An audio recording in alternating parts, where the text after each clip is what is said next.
Are you going to serve me while you're here, or are you here on vacation? What are you doing here? Would you have me serve you? He asks. Of course. All right, then yeah. Yeah, Brexter nods. So, then I will serve the master. And Brexter follows you. All right. All right. Okay, so you and Brexter hang out there for a couple more days, and as Brexter sees you going through the motions poorly of being a priest and trying to get back in Moloch's favor, Brexter is actually able to help guide you, and he seems very well versed in all of the prayers and all of the offerings and the things that you should have been doing your entire life. And he begins helping you. Perfect. And after a couple of days, you feel content that the gate is secure. The gate is owned by Moloch. More of those guards come through. More of the undead guards come through the gate, and you feel that it is now secure. Like he's reinforcing the gate. It seems like everything's fine now, and you feel content enough to leave should you want to. Okay.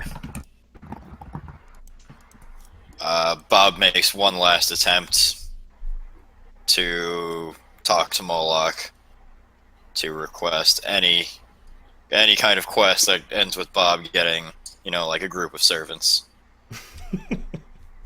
from hell. How do you ask that? What exactly do you ask Moloch for? What do you say? I mean, I don't think I'd be super proper about it, but I would just make like one more like palms open on the knees gesture towards the gate and say, Moloch, where are my servants? Can I get them from you? Yeah, Moloch doesn't respond to that. Moloch, surprisingly, was not super into that request.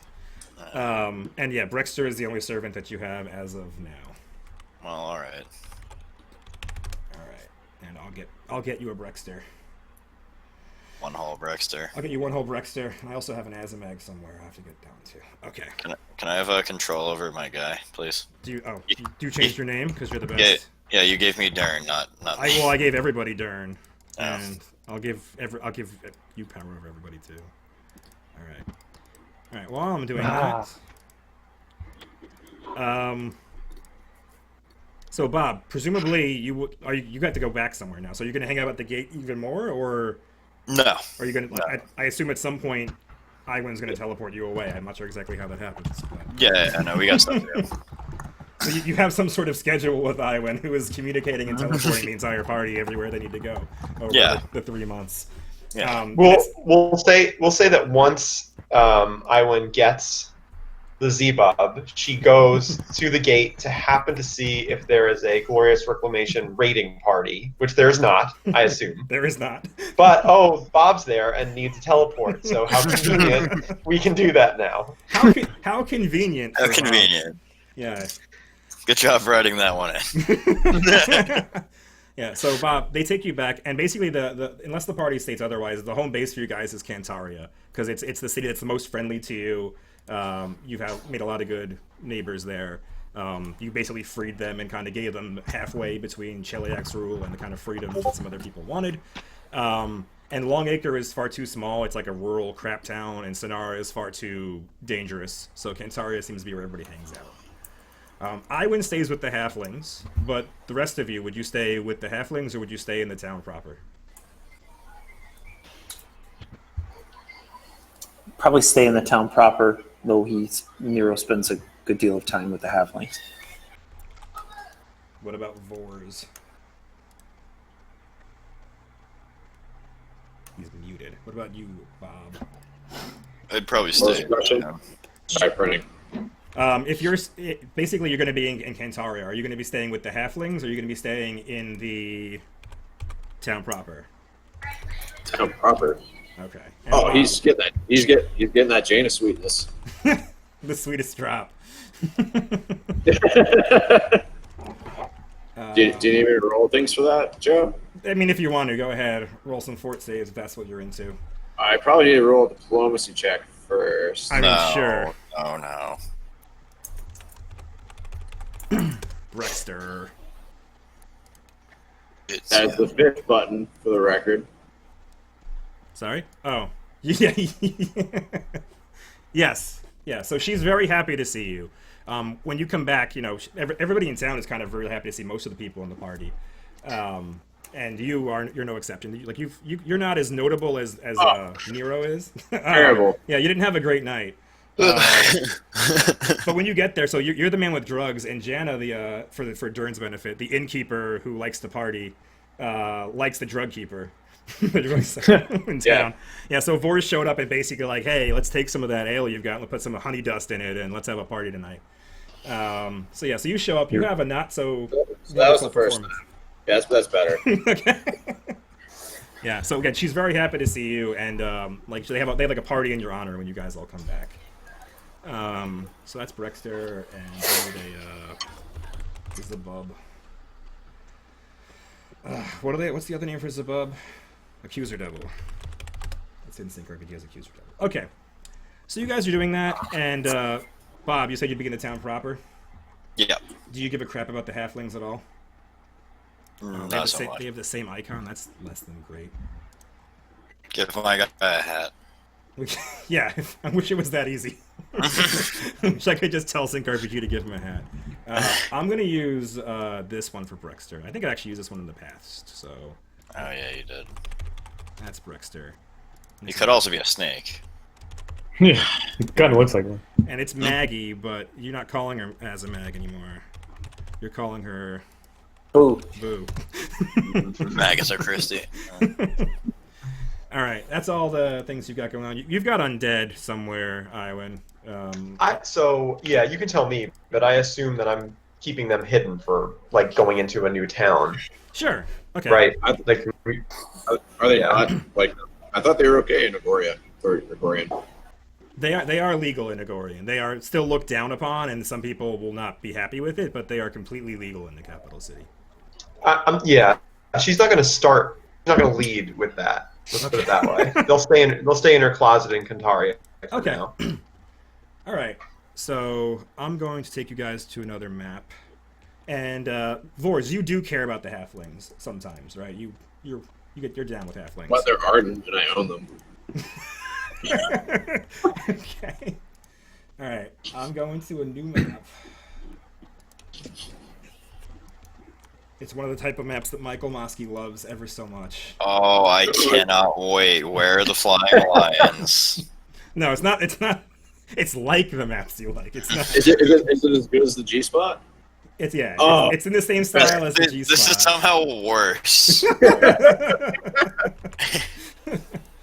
Oh. Oh, Hobbiton, yes. Yes, good old Hobbiton. Wait, So, yeah.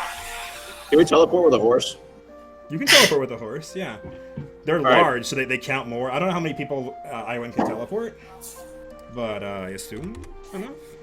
Boris wants to go get Skarta from the G spot. I don't know that I can, but I would assume that between me and the Z-Bub can probably teleport people. No, she Greater can't. teleport. Devils No? and stuff can only teleport themselves. When they have a Okay. teleport ability, it's usually only themselves, unless it says different. I don't know. I don't think Z-Bubs. I think Z-Bubs are just themselves.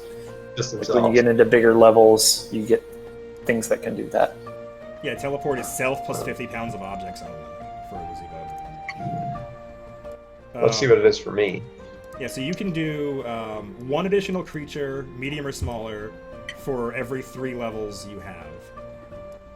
So 3 others. So you can So take I would- yourself and 3 others. That's the whole party. You could not take a horse. Right. I would ask Alan to do Boris a solid and go get Skarta and then stable Skarta in Cantaria. Like sometime within those 3 weeks or whatever. Sure. Thanks, That buddy. works. And she'll just ask the halflings to watch over the horse. That's fine. Or you're going to stable in town, or you're going to have it hang out with the halflings? Because either way, they'll do it. Probably with Yeah, them of if course. Forrest doesn't mind. Wherever the horse would be more comfortable. I guess in town, they have actual stables in town. In the fields here, like you see the Hobbiton over here is kind of just rural, and I guess either way, wherever you want her to Scarter to be. You can't fit a horse in that round door. Not in the house. Anyway, yeah, so this is the Hobbit village. Iwin kind of hangs out here. They gave her her own little building that she's been using as a lab. It's been growing a lot. Like I said in the downtime, there's at least 24 faces that Iwin is unfamiliar with, that were not from Cantaria. So whatever this is, this free Hobbit village outside Cantaria seems to be growing. And they're building more and more buildings. They're kind of like a riverside community. They have small little farms and lots of fishermen. And they have little buildings that they build, little buildings that they build on the river. And it's a peaceful little town, and they're very happy to have a place like this in the world. You can see. Sure, a little background on that. Boris was talking to a couple of fishermen, and just like went up and just like grapple checked them, and like rolled a 20, and like just like grabbed him by the throat, and like stuffed him in the bag, and like it was just done. Yeah, they were hanging out with some Needlese slavers who were pissed off because the Glorious Reclamation took over the town and freed all the slaves. And they had a job to take 2 slaves from here. They were like well-trained fishermen slaves. And basically they were supposed to take them back somewhere else to sell, and they couldn't do it because now they were free and they didn't want to get in trouble with the Glorious Reclamation. So the party just said, we'll do it. We'll get those slaves for you. I don't care. And and Boris just walked up to 2 fishermen, and like they were just powerless. They were like, "What are you doing? Why are you doing this? Get the break!"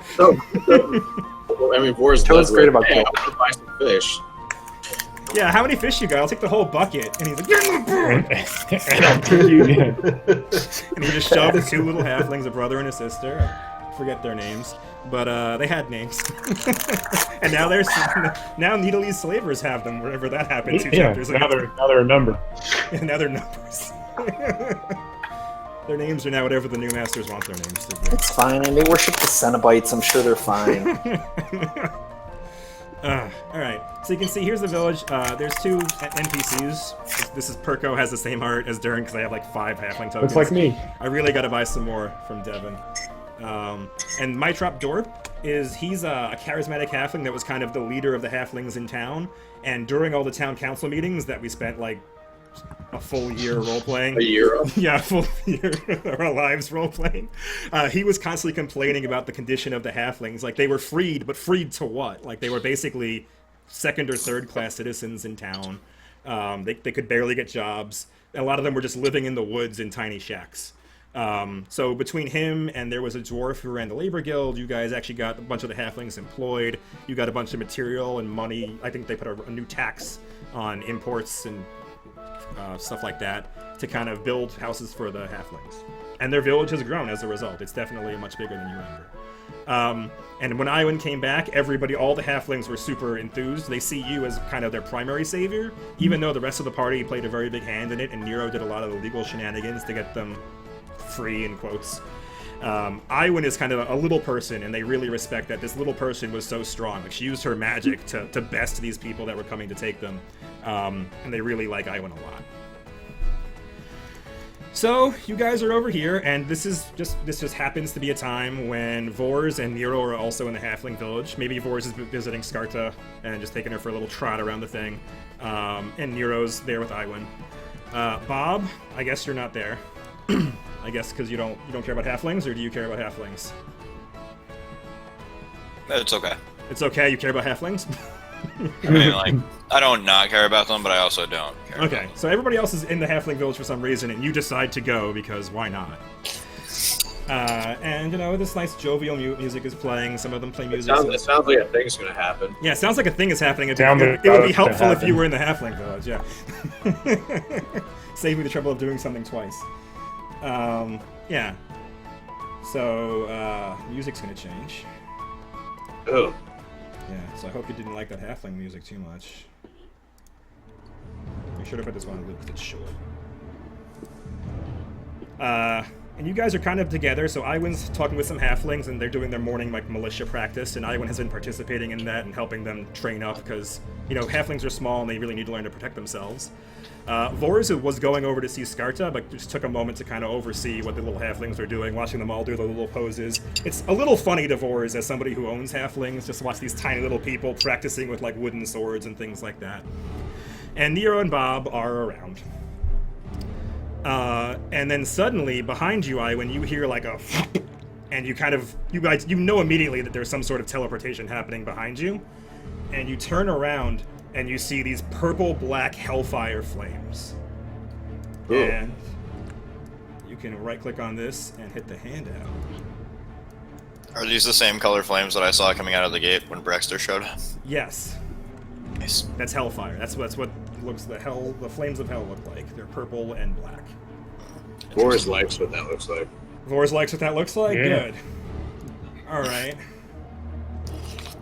So, Are they like actually pointing flaming bows at us yes, or not? so there are 3, and they are in like a V formation. Like there's 1 in front, and there's 2 behind her, like 10 feet behind her. And they have these giant flaming bows with arrows knocked directly at you. And the one in front bows her head very slightly and pulls a parchment out from her belt. And she says, "Trusted of Thrune, we come with tidings from the Queen. Show proper respect, prostrate yourselves, and be ready to receive her word."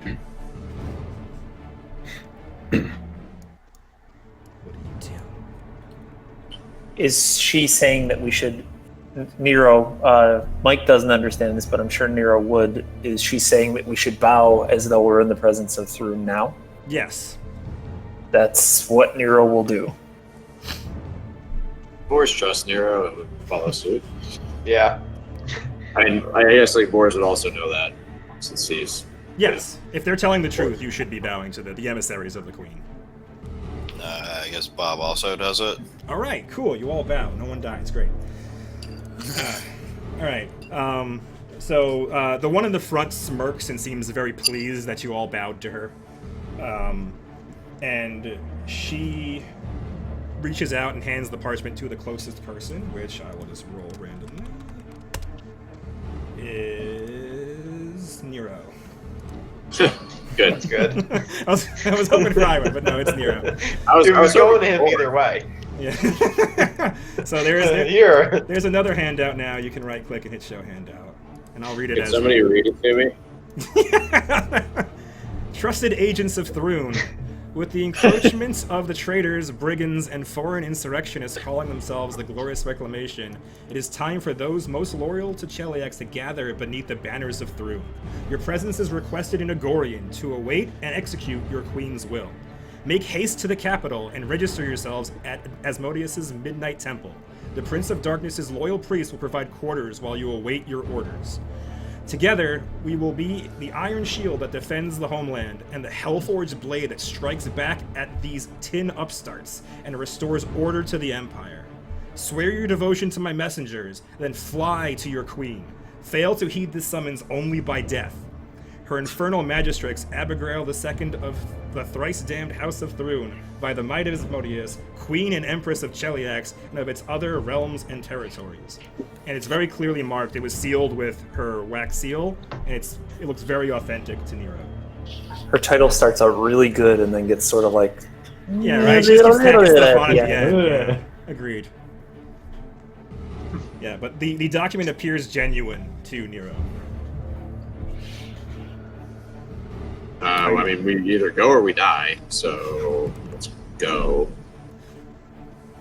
Are you to transport us, or are we to arrange our own transport?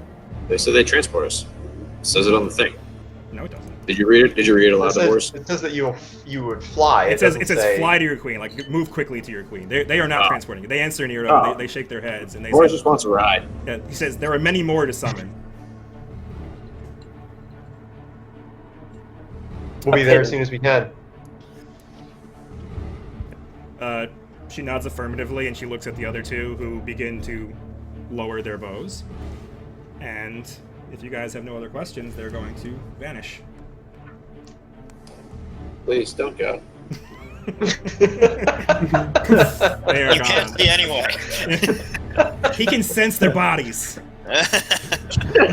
So these were definitely what are they, Erinyes, which are basically fallen angels that serve hell. They're kind of like Valkyries, but not really.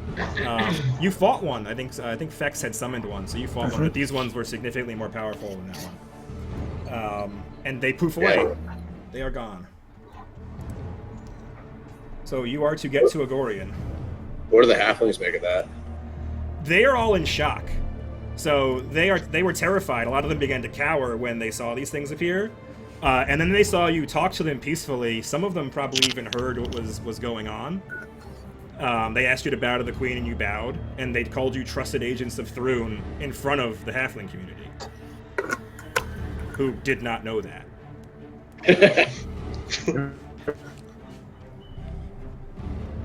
Cool. You want to do anything about that? Kill everyone who hurt us.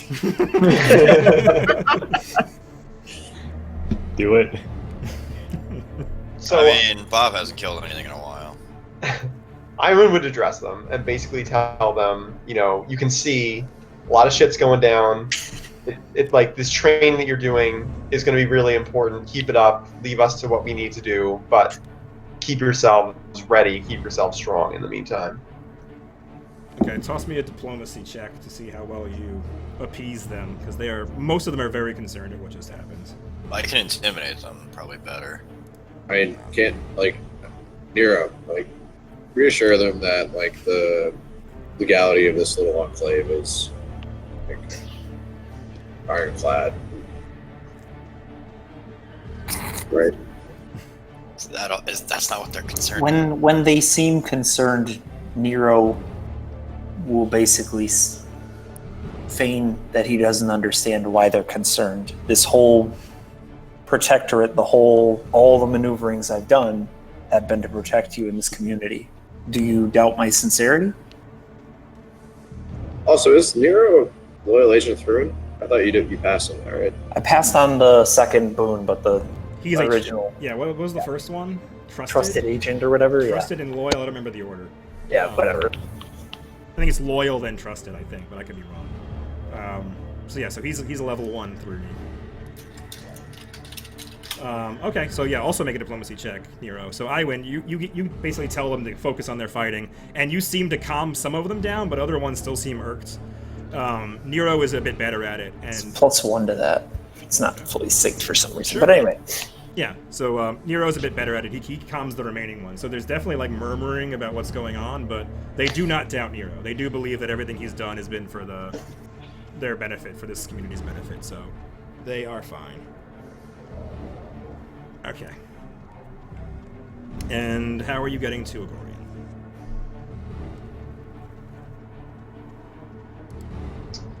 Agorian? We could just teleport there if we wanted to, right? I think that's the best answer, yes, because you are here. If that map loads. Yeah. You're here, and you could take like a riverboat down to Agorian. Or you could just teleport, yes. I mean, guys, we could make pretty decent money selling octopus meat. And Bunyip. We can ride Bunyips there. Oh god, I want a bunyip. You had a bunyip. You did have a bunyip, that's true. I did. Yeah, I mean, if everybody's game, gather them up, ready your stuff, come back. Sorry, gather. I just missed like the last 2 minutes because a very confused coworker just walked into the midst of this. So what's happening? Iwan is going to teleport you to Agorian. You're going to pass on the riverboat ride to get more squid to sell in Dakarium, and you're going to just teleport to Agorian proper. Yeah, so she's just telling everybody to get their, like get ready, get your stuff, meet back up here in a few minutes. I can get us there. I've been there before, that sort of thing. Yeah, and you guys gotta do it twice if you're gonna take Skarta. Are we taking the horse? No, just leave the horse. I can buy a new horse. I care very little about your horse. No, I care a lot about the horse. That's why I like going back to the G spot for it. It's true. I'm keeping it safe in Kantari. Okay. Yeah. So the party is teleporting to Agorian, and music for that too. I think. Where is that on this map? Here, Agorian's basically in the Okay. center of Cheliax. It's the heartland, literally and figuratively, of Cheliax. The old capital. Yeah. We started there, Mhm. and then where's Kentaro? Oh yeah, then that's where we went. And Sonara is over here. And Vors is And so from then- Louisiana. And Iwan's from Helmyrus and some other places. So the enemy's coming from this. Well, no, they're kind of all over the place because shit happened. I don't think the citadels are on this map. That's kind of useless. I was going to show you the Citadel Dinyar, but basically the Glorious Reclamation has some stuff in the north. So like they had Cantaria, they took that. They took Sonara. I think they took something up here too. I forget what it was. But basically they're coming in from like the northish areas, and to over here-ish, I think, is this country called Andorran, which is basically like a democracy, like an actual democratic society. And Cheliax is basically like hell Nazis, so they're kind of at odds a little bit. So yeah, so basically the north and also like you said, like kind of the east is where a lot of the insurrectionists are coming from. No, actually, that's like they are pretty much hell Nazis. Like they're super fascist. Have you seen the logo of Cheliax? It's yeah, I mean it's. Let me see if I can drag it in. Images. Like it's very not so subtly. I can't. That's an X. Yeah, it's like an X with the rings and stuff like that. Anyway, I can't drag it in because the VC is being stupid. But yeah, but you can go Google it if you want. Like their logo is definitely like it's a cross. And it's the whole thing, and it's red and black and white. Anyway, so yeah, so you guys are teleporting to Agorian. And I'm gonna mash the Agorian music button. Oh yeah. What? Yeah, it's not subtle at all. It's not. Yeah, they're very much hell Nazis. Like it's a thing. Citadel Dinyar is out in this region. Thank you. So Citadel Dinyar is where Nero is not really from, but kind of where his Hell Knight Order is. And yeah, it's over there in the mountains.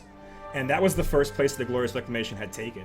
The Hell Knights of the Godclaw, which is Naz's order, they had found a sword that once belonged to Iomedae called Heart's Edge. Like, the god Iomedae used this sword in the past. And they found it, and they were really proud of it, and they were showing it off and talking to people about it. And the Iomedaean church, like the zealots in the church, said, like, this is an outrage. These Hell Knights shouldn't have this. This belongs in, like, our temples and our churches. Our leaders should have this. And the Godclaw said, piss off, because Iomedae is one of their gods. The Godclaw worship 5 different gods that are all based on law, and Iomedae is one of them. Also, Asmodeus, the god of hell, is one of them. But basically, they revere the law above everything. So they're like, piss off, it's our sword, we have it, we like Iomedae too. And the Glorious Reclamation said, fuck that, and a bunch of like zealots stormed their citadel and took it. So now they own the citadel, it was kind of their first base. They have the sword, and they've used that as kind of fuck this, fuck Cheliax, we're liberating the entire country now. And from there, they've just been like launching attacks all over like the north and parts of the east. And they seem to be doing relatively well.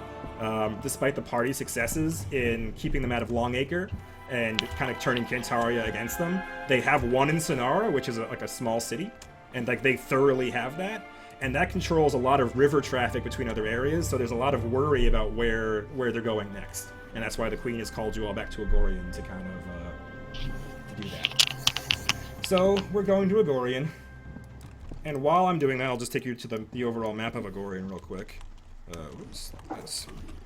Dern, you were also summoned back from Agorian, so you were on a mission. I don't know what your last mission was, but your handler sent you off to do something for the Queen, something quietly for the Queen, and you were out of town, and your summons was not as dramatic as theirs. You didn't get a hell angel coming over to you and giving you a thing. Your handler just saying that you're needed, come home now, and home is Agorian.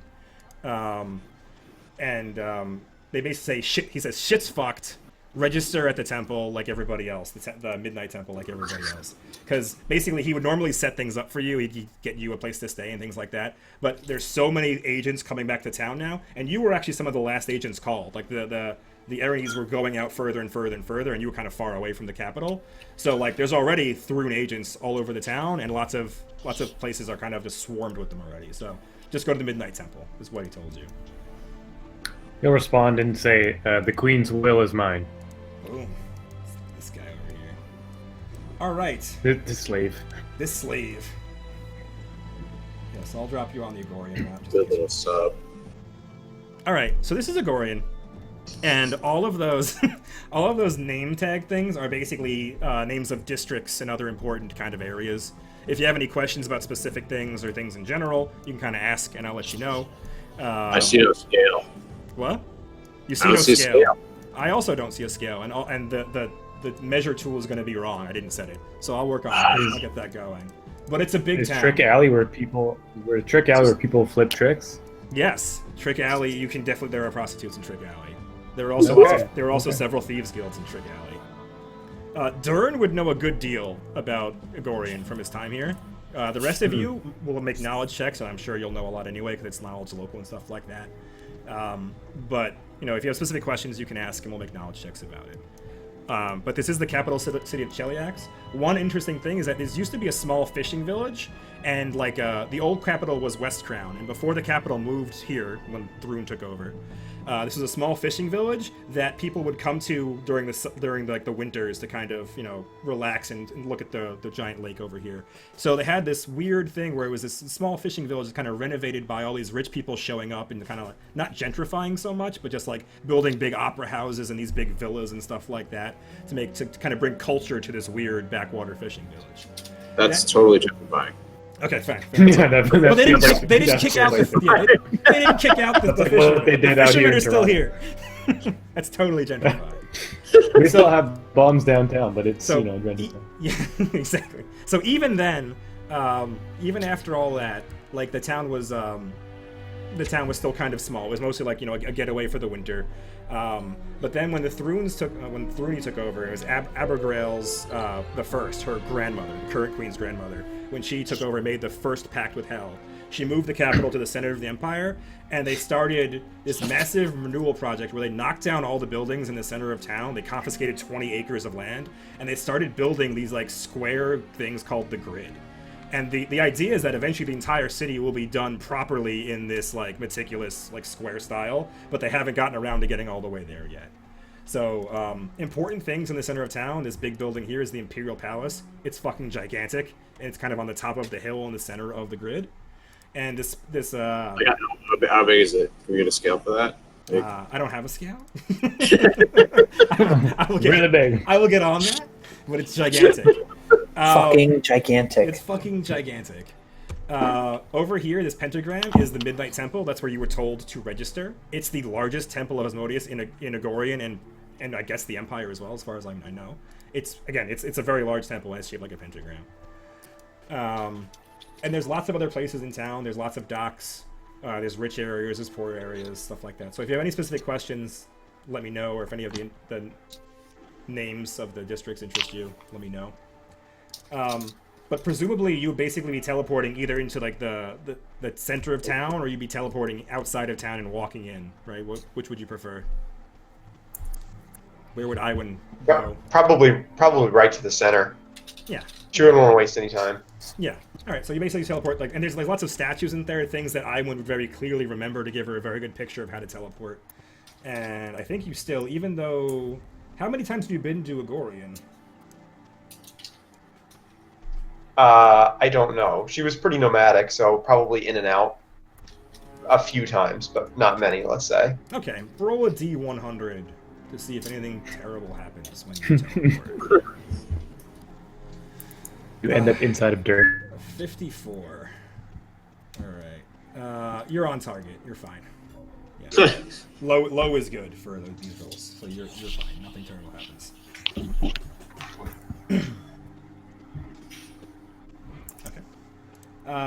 I see that now as I see your secret-y messagey. No worries, man. Alright, it's all good. So, are you guys going to head directly to the temple, or you have other things you want to do in Agorian?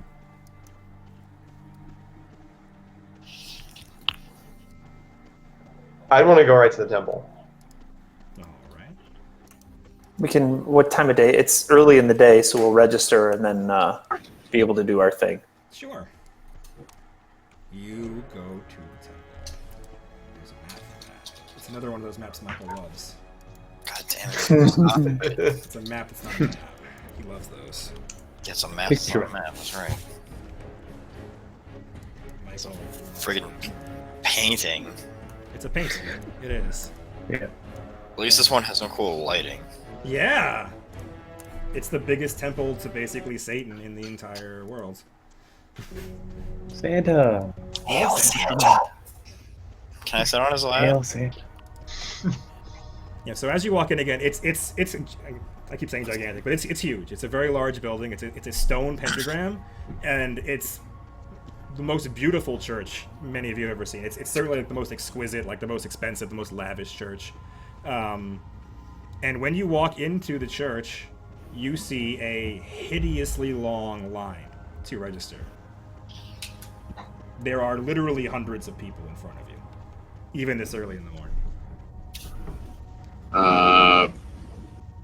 Boars would walk up to Dina and ask if we could make pay a tithe or donation to Asmodeus to speed this up.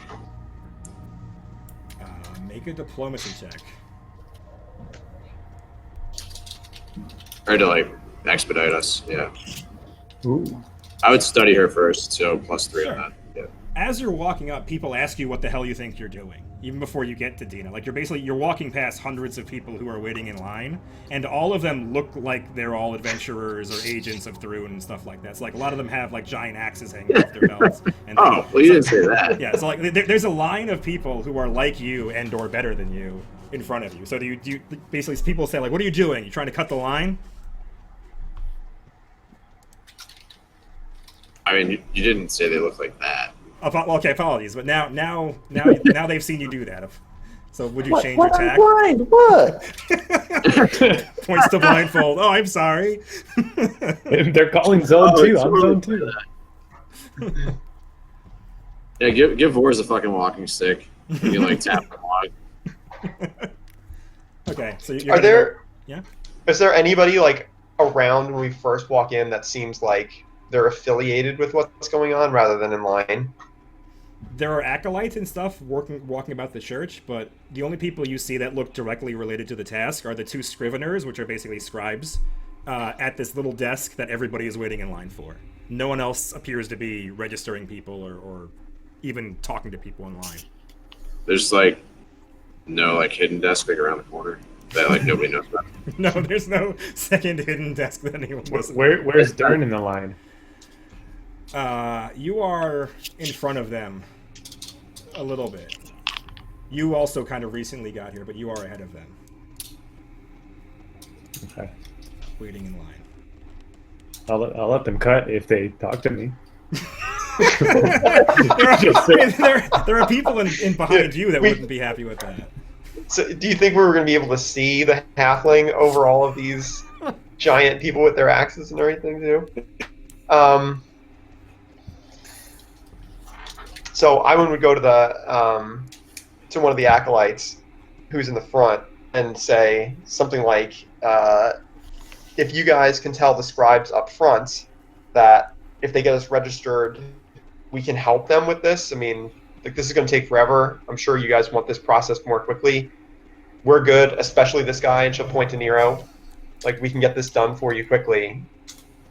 Let them know we're willing to help. Something like that.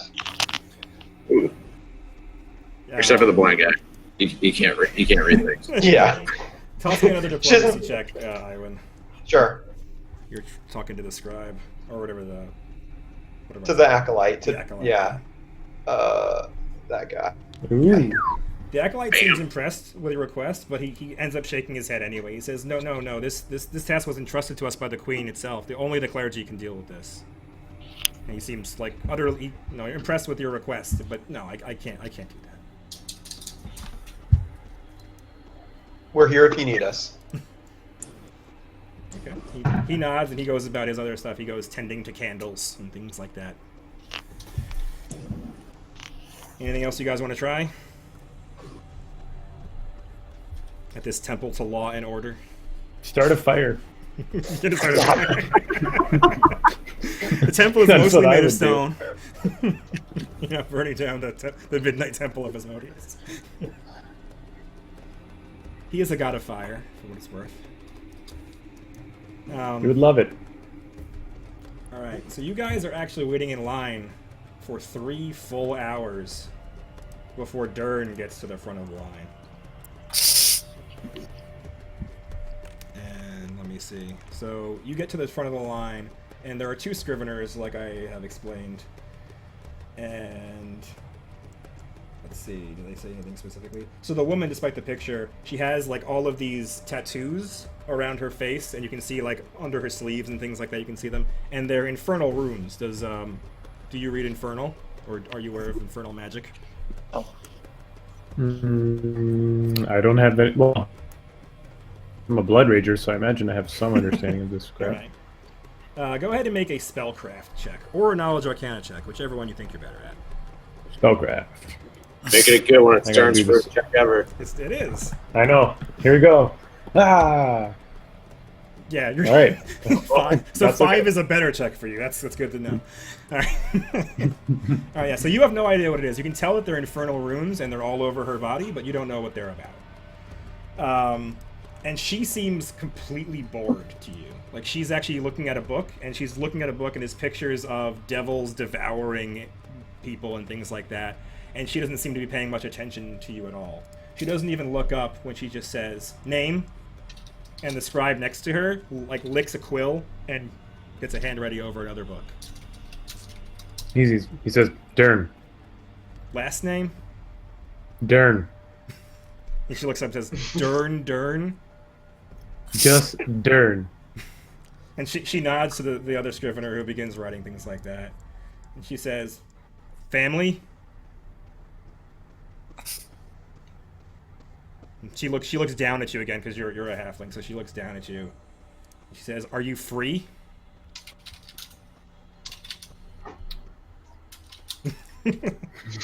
And she asks to see your rune.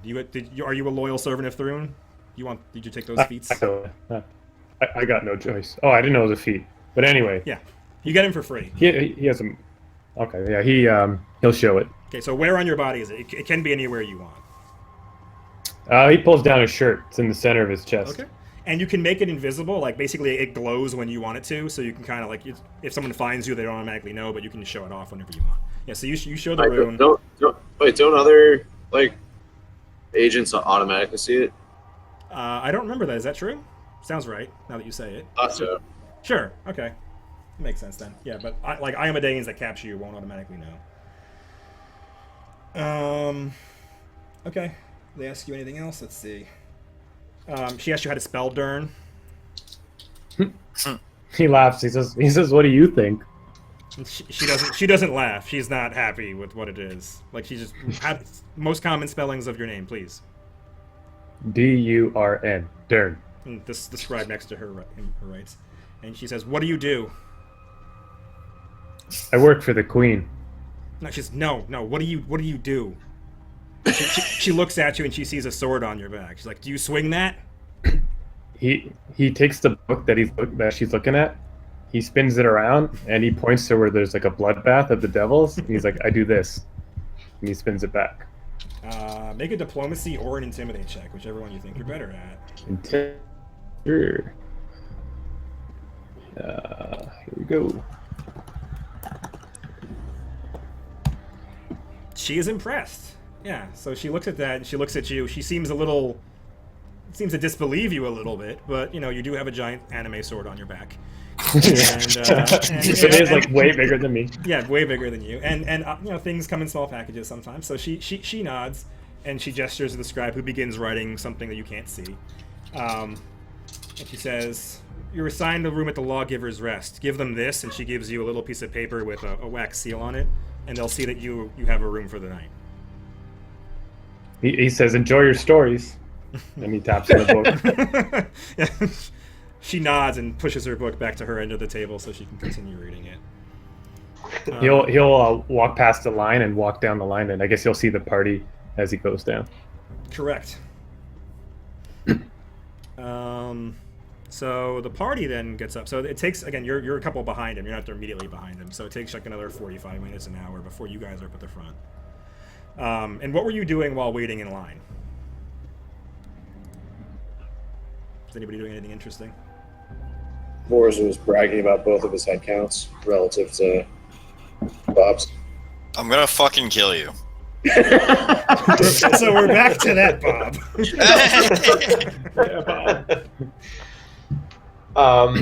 I would be looking around, trying to just get a sense of how many people there are, how skilled they seem, like how good of a force is being put together here. Basically, just assessing that. You estimate that there's over 100 people who are in front of you in line. You don't, and more have gotten in line behind you, like as the day has worn on. So you're not sure, but certainly hundreds, if not like 1,000 or thousands of agents are being assembled here. And again, regular foot soldiers of Thrun don't get the agent brand on them generally. So these are supposedly or theoretically like agents that are trusted or have sworn their body, mind, or even their soul if they're the bound agent, which is the highest level. They literally sign over their soul to Thrun to do with as they will. So that's the kind of people who are waiting in line. And you see a myriad of all types of traditional Dungeons and Dragons classes. There are wizards, there are fighters, there are barbarians. There's all kinds of things, and lots of people have either markings of Infernal, like tattoos, or like they're carrying Asmodean holy books, or there's a lot of like tieflings and stuff like that. There are people that are like visibly devilish in their appearance, and they're all waiting in line. And behind you, a couple people, there's actually a well-armored fighter type who is just body and loudly hitting on every female remotely close to him in the line, including Iwan. Yeah. So you do hear him shouting like, "Oh, beautiful! Where are you going? Where are you going? Oh no, wait for me at the front. I'll be done here soon." And people are just ignoring him, and other people are telling him to piss off. And then he does, in fact, spy Iwan, just a couple of people ahead of him, and he says, "Yo, hey, you, what's your deal, Pinky?"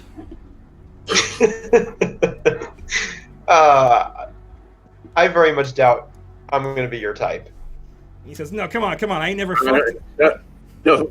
Wars would be like, she's into some weird shit. He's like, wait, I never fucked a needlicker before.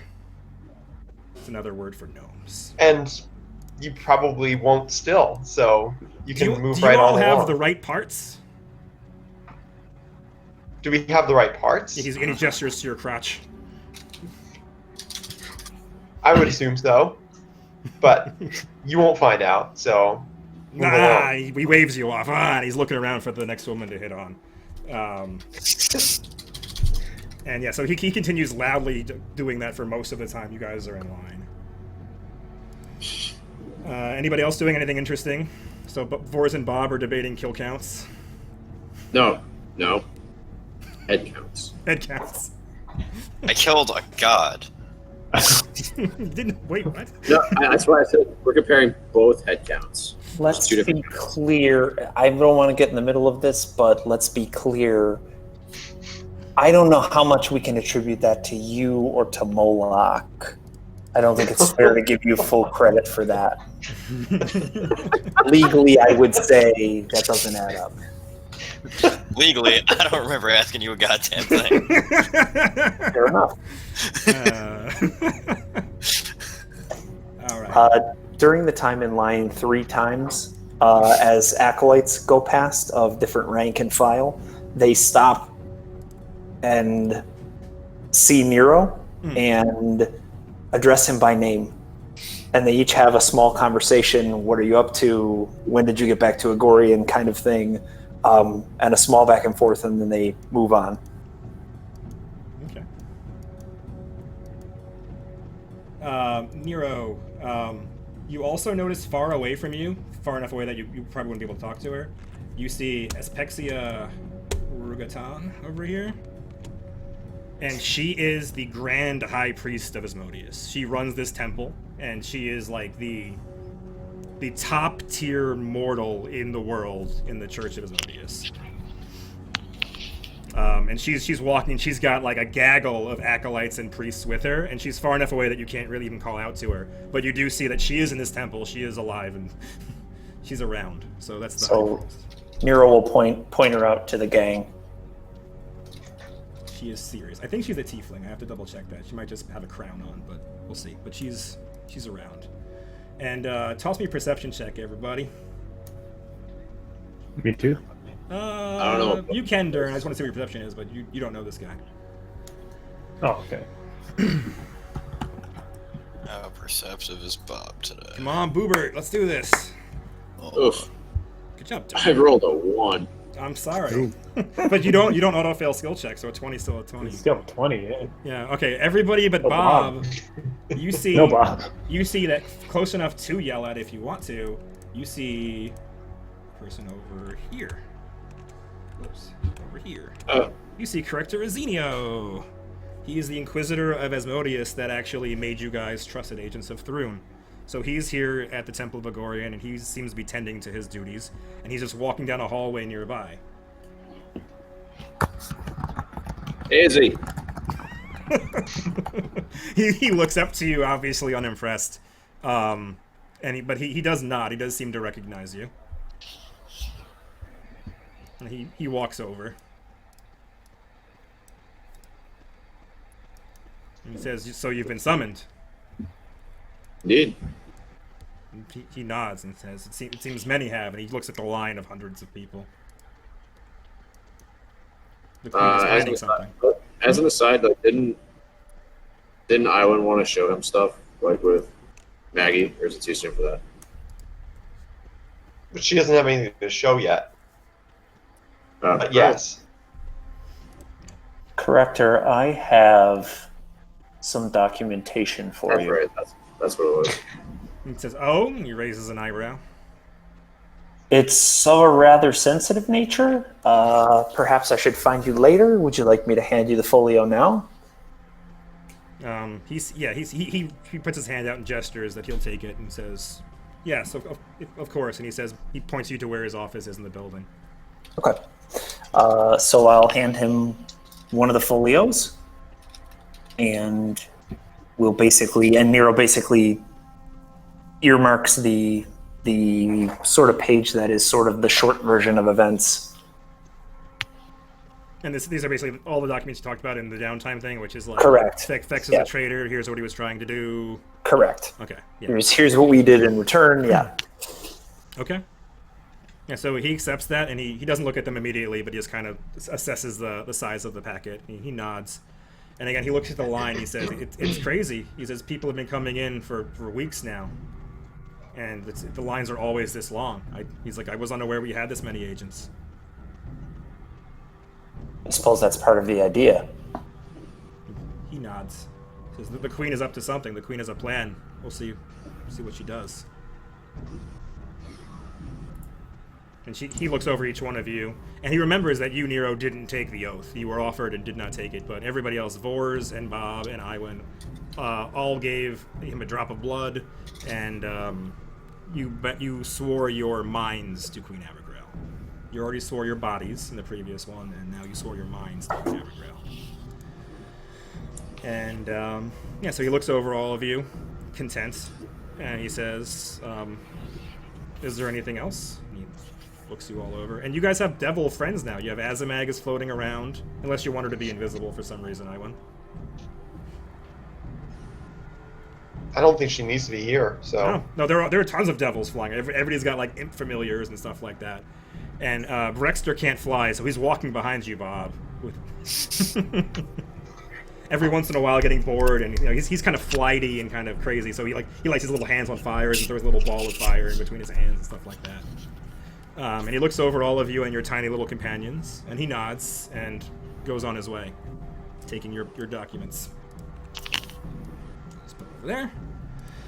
And then eventually, you guys are at the front of the line, and you get up to there, and the woman, who again looks profoundly bored, looks up from her book for just a moment, and she says, "You appear to know each other, yes?" Yes. She said, "This will go much faster if you register as a group." And she asks you sort of the same question. So she goes, she just points to each one of you and says, name. She points to Bob. Bob. Last name. Elzub. And you see the scrivener begins writing it down. And then she looks to the next person. She says, "Say them both together and save me the trouble." Points to Vors. Name. Vors. You can see the frustration on her face. And she says, "Last name." House of Burnus. And the male scrivener for the first time says something. He says, "House of Burnus?" And you nod. Yeah. And he says, of Remisiana?"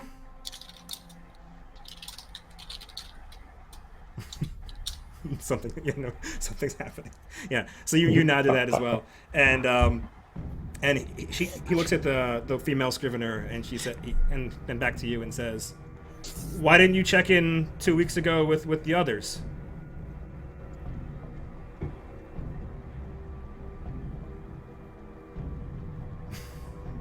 Who do you mean? Who checked in? These are the Abernices from Louisiana.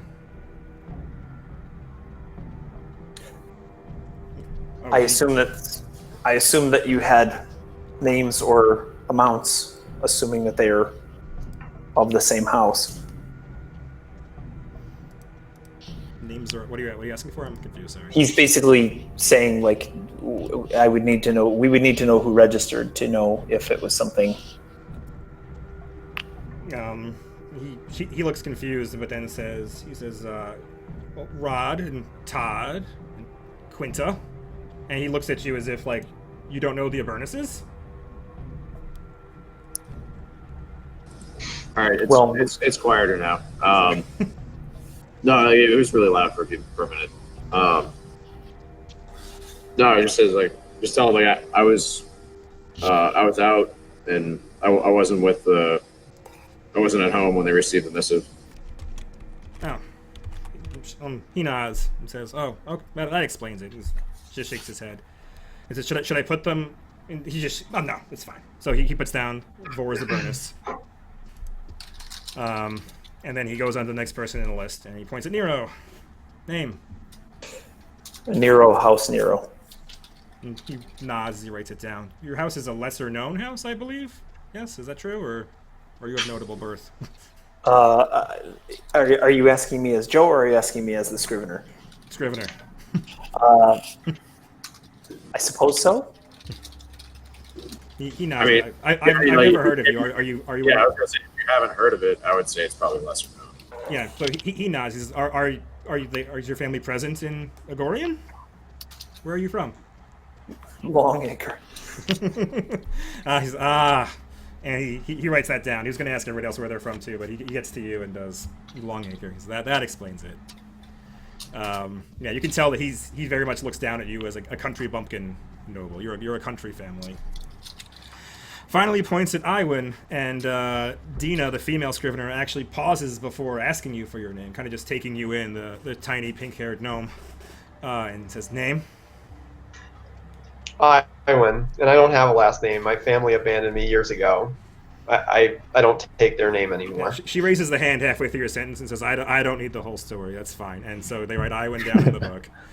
Bizarre. You ask more questions about our family backgrounds than anyone I've ever met, and then when she provides the family background, you break protocol and want the short version. Interesting. She shoots a dagger at you with her eyes and just says, "Chelish families, noble blood."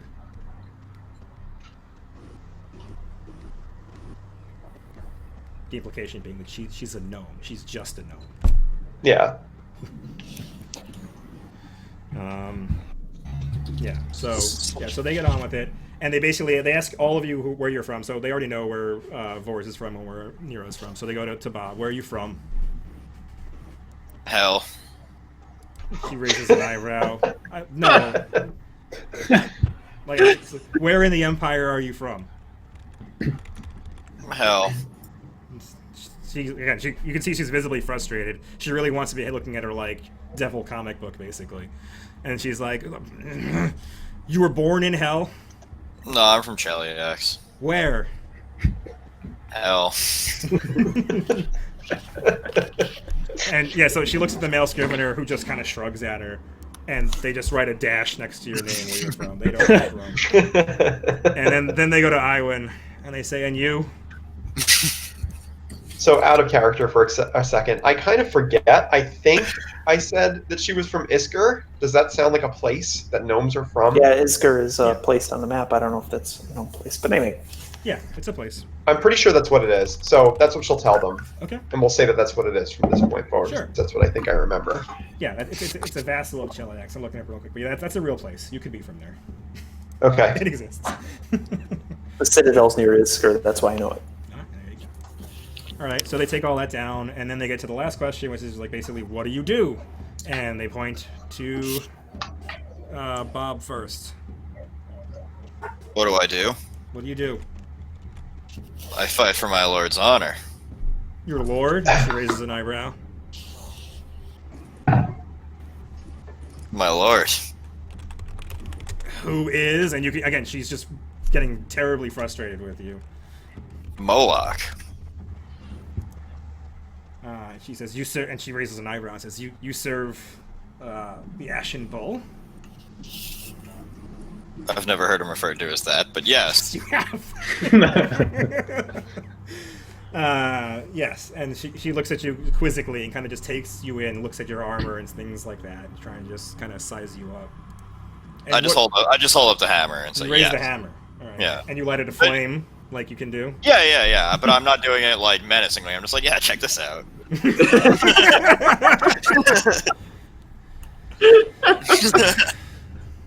And she nods, and you see the Scrivener frantically writing some stuff next to you, longer than several other people you've seen in front of you. And then she points to Nero. And you? I'm a Hell Knight Signifier of the Order of the God Claw. And the male Scrivener actually puts his quill down for a second and looks up at you, and says, "I'm so sorry." That's why we're here in the first place, isn't it? To undo that wrong. He nods, and you can see for a moment again he leaves his quill down on the paper, just kind of weighing the situation in his head. He says, yes, it is. And he takes his pen and he begins writing down that you are a Hellknight Signifier in the Order. And that means caster. Signifiers are the caster versions of the Hell Knights. And points at Vors. And Dina points at the bow on your back and says, "I assume you shoot that?" When needed. And she gestures to your eyes. "With those?" Don't try me. Can you see the gesture? Yes. He has like vision like Riddick in Pitch Black. He sees like three-dimensional objects, but All right. I mean, only like, within 60 feet of him. do you need me to prove it? And she shakes her head like that's not for me to care about. No. And Okay. she writes that down, or the Scrivener writes it down. And finally, Iwin, and she looks at you, and again, you can see the disdain in her face. Like she hates to be doing this, and she hates even more to have to be conversing with you. She says, "And you, what do you do?" What don't I do is the better question. But if I had to state my preference, She doesn't jump very high. What? She can't jump very high. You asked, like, what don't you do? She can fly. I pretty much do a little bit of everything, but if you ask me my preference, it's the dark stuff. She raises the dark stuff. Yeah, life force stuff, undead stuff. Oh, she nods. She seems to be getting the picture at life force stuff, and then you say undead stuff, and it becomes blatantly obvious. She's like, and she looks around and she sees like a devil hanging out with you, but no undead. And she says, that's interesting. Not many of those signed up. And the Scrivener begins writing quickly. Yeah, I would imagine. Bob wants to hit on this person now. Okay. As you're doing that, she asks Iwin another question. She says, "Are you a mage or a priest?" A mage. She nods, and the Scrivener begins writing that down. So, how are you hitting on Dina? Well, first off, which one are you hitting on? I don't want to assume anything about. Dina, yeah. 2019. Yeah, it's 2019. Yeah. No. So Bob is trying to hit on her, but also I'm going to piss her off. Okay, so what are you saying exactly? So I lean on the table, and then like flirtily say like, "What do you do?" And she sighs. Well, go ahead and make a diplomacy Flirtily. check. Yeah. Flirtily, is that a word? Flirtily. That's Flirtily. flirtily. Yeah. She sighs heavily when you ask her what she does. And she says, "Apparently pay penance by signing in dopes and dotards," and she just gestures to the rest of the line. She says, "I've been doing this for 3 weeks now." And she basically just rebukes you entirely. Like, Well, that doesn't sound that bad. I'm sure you only have an eternity here. and she says, "There's so much I should be doing. There's so much to be doing." And she says, "This is demeaning." All right. And It's enough. and the male scrivener Piso kind of whispers to her that this is important work. The queen assigned us this task, and she's just waving him off. Like this is very demeaning to her. This is like grunt work, scut work that she should not be doing. All right. And your flirtatiousness has failed. So they ask you a couple more questions, nothing too intense, but you guys are done. And Before they leave, so I will have obviously seen them writing notes and stuff. So she'll turn to I guess the guy Piso, and say, under skills, you can write down for me that I end revolutions. yeah, so Piso looks up again at you, and again, more curiosity than anything else. You end revolutions? Yes. And he begins to ask, could you be more and Dina just cuts him off. Just write it. Just put it down. And he says, okay. And he begins to write it. Like she wants to move on to the next person. When she sees wheels turning, she stops them from turning. Yeah. What happens? Yeah, correct. She wants to be done with it. There's like 100 people behind you. There were 100 in front of you and 100 behind you, and she's just going to be doing this all day. She wants to get done. So she begins just. So the scrivener, the male scrivener, gives you all similar pieces of paper that Dern received, which basically say you have quarters at the Lawgiver's Rest. You were each given one piece of paper with a stamp on it. And they said, go find the Lawgiver's Rest, and they will make sure that you have accommodations until you are needed.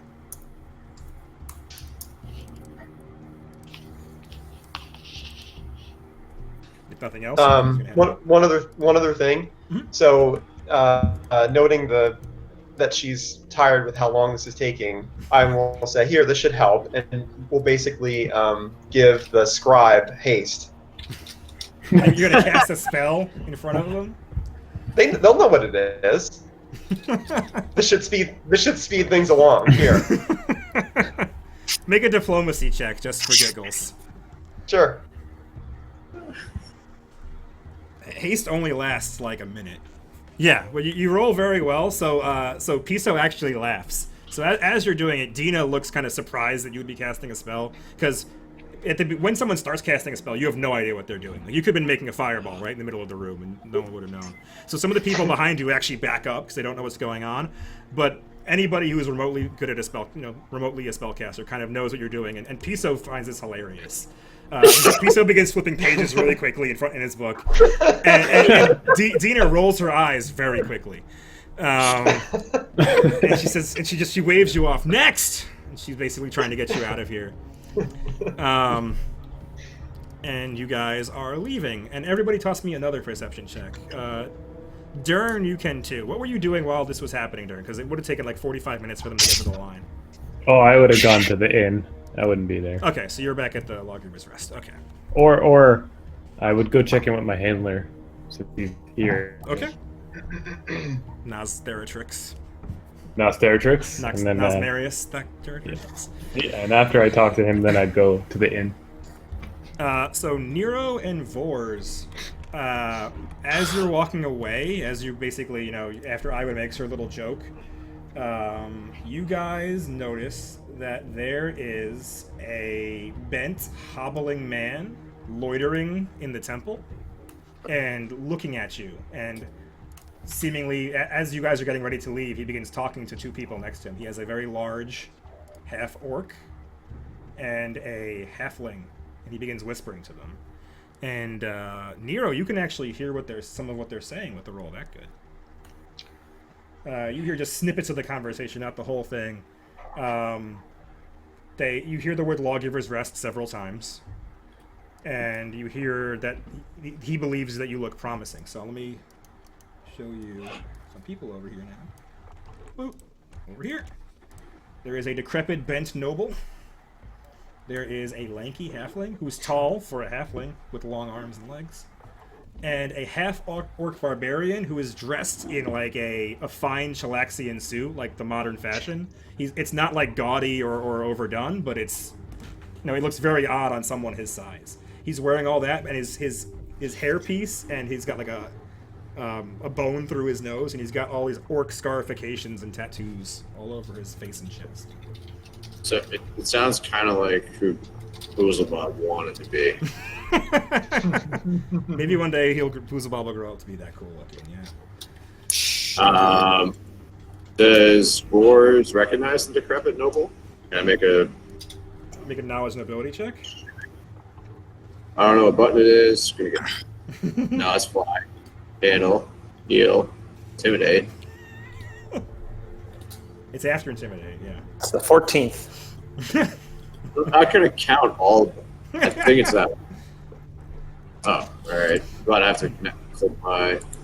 There you go. Nero does not know who this person is. Vors certainly does. Jesus Christ, Vors. Is that like your best knowledge check? It is your best knowledge check. You put points into that. You put serious points into that. Fucking velvet blade. Yeah. So, it takes you a moment. No, wait, hold on. I put 4 points into that. Like the rest is just modifiers. So do you not have knowledge religion? Do you have no ranks in that? Religion? Yeah, just curious. No. You roll. Okay, so you rolled a 20. Okay, that's what it is. I was wondering why you had a 35 knowledge nobility. You rolled a 20. Yeah, I mean, I have a +5 or I have a +15 like Got it. nobility, but yeah. Got it. Okay, I thought you said amazing knowledge rolls. Anyway, yeah. So it takes you a moment because he is so different than you remember him. But this decrepit noble is Thalgano Sethic. And Thalgano Sethic, you remember him as being a fairly notable noble in Agorian, back when you were in Remisiana, back like months ago. Like even as recent as like 4 or 5 months ago, you remember him being a very powerful and influential noble. And he looks like he has just been destroyed. Like he did not look like this. He wasn't hunched over. He's got these pock marks all over his face. You don't know what's up with him, but you're pretty sure this is Thalgano Sethic. You can tell by the face that this is Thalgano Sethic. Alright, so I mean, of course, I think it's like okay to just approach him. Oh, and he's a Paraduke, for what that's worth. What's that? He's a Paraduke. That's his rank in the nobility, which is decently All right, high. I mean, so I guess like, I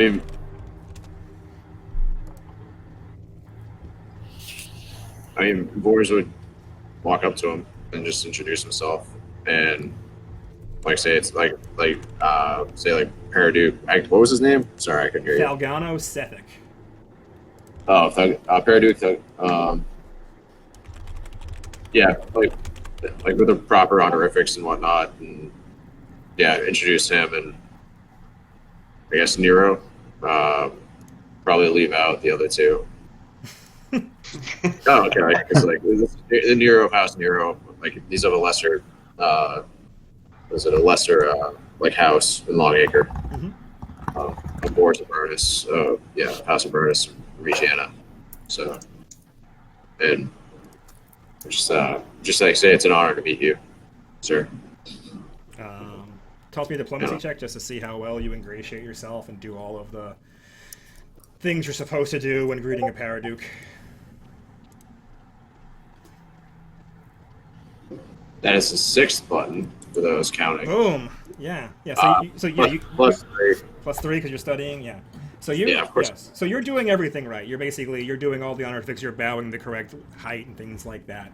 Because he is a Paraduke. Something's wrong with him. He definitely looks messed up, and his eyes are like yellowed and stuff like that. He definitely does not look like anything like you remember him looking like. But he is still a Paraduke as far as you're aware. And you show him all the honorifics, and he seems very happy with that. And he gestures to your other friends, and he says, and he has this weird lisp, "Ath, your friend hath said, I am Paraduke Sethic." And you've introduced, you used your name. You said Vorzaburnus. Yeah. Yeah. He says, and looks at you and says, Mr. Aberneth, I may be your new best friend.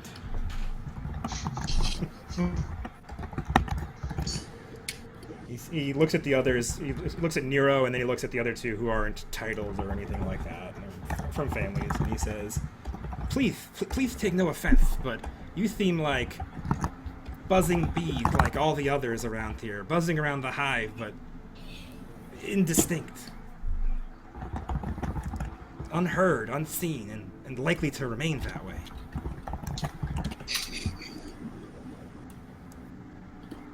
I'm not. It seemed that you may have noticed us, which is why I came over, sir. And he nods. And says, yeah, but I'm looking for something, and I think I can help you. I think we can help each other. Well, I am a businessman. You want to stand out from these other agents, and he gestures to the line of literally hundreds of people behind you. You're different. I can tell. Is it because I'm blind? And he shakes his no. The way you carried yourself, and he gestures towards the scriveners, like I like that. I like that. And he points to the gnome. He's like, I like that too. Calling the gnome a that.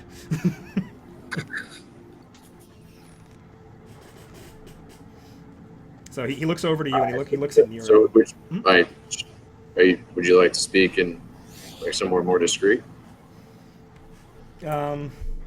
No, he basically just gestures you over to like the alcove he's in, and he thinks it's quiet enough, and he's talking very softly. He believes that no one's going to overhear. And he basically says like, I know the Infernal Magistrix herself, personally, and she often heeds my words. I have court with her regularly. She says, it occurs to me that we might be able to do business with each other. If you work with me, I will engender feelings and knowledge of you to the queen herself. Let me see. You believe him to be telling the truth, and from your past knowledge of him, you know that he is a very influential noble in Adorian. Okay. So it would not be unheard of for him to be talking to the queen on a regular basis. Right.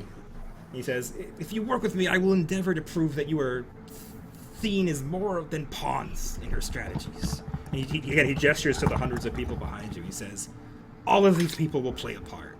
How big will the earth be?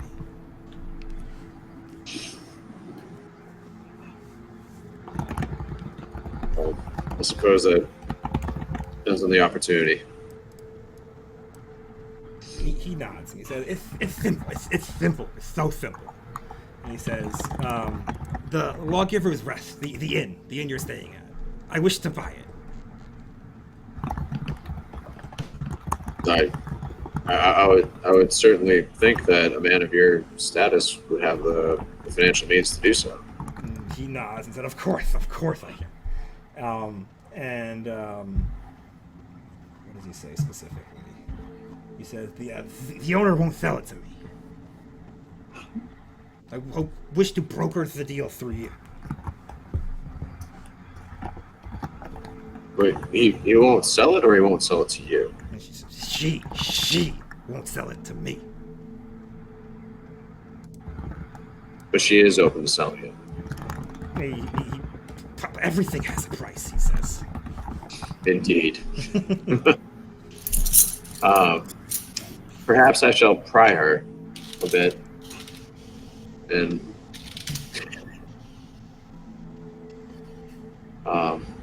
see if I can get her to loosen up. And he nods and says, I knew. I saw something in you. And he looks at the others, who seems less interested in them, but very much interested in you, because you have a noble name, and you seem to be carrying yourself well. So he gives you a card, Vors, and the card says Lazarix on it, which, have you been to Agorian before, Vors? I don't think so. I mean, even just as like a child. Yeah, you probably have traveled. Yeah, so. Yeah. Lazarix is kind of a well-known restaurant in town, and it has an address on it, too. I think it's in Thorntown, the district. And it basically says, you can find me there. Just tell the maitre d' that you're looking for me, and they'll take you back. Okay. And he basically explains that he'd like to pay 8,000 gold for the inn, but he can do more if that's required. But he believes that should be more than enough. I mean, have you like pulled together comps? Like what's like? Have there been any inns sold recently? And he nods and he says, "This is well more than the inn is worth." If it's more than it's worth, and why would you pay that? I mean, like the value or the worth of something is determined by like what's paid for it, not what's asked. He his yellow eyes narrow a bit, and he says, "Because I used to own it. That strumpet stole it from me. So why not steal it back? The law is on her side. And you can see him getting frustrated. He's like, I just want it back."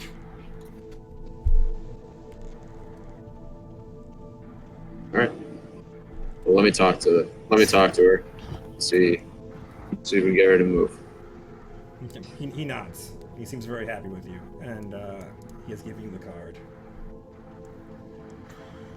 And so he hasn't introduced the lanky halfling or the half-orc barbarian bodyguard behind him. Hasn't even acknowledged that they're next to him. Basically, they're just standing behind him, and they've been like eyeing you and your friends the entire time, but have said nothing.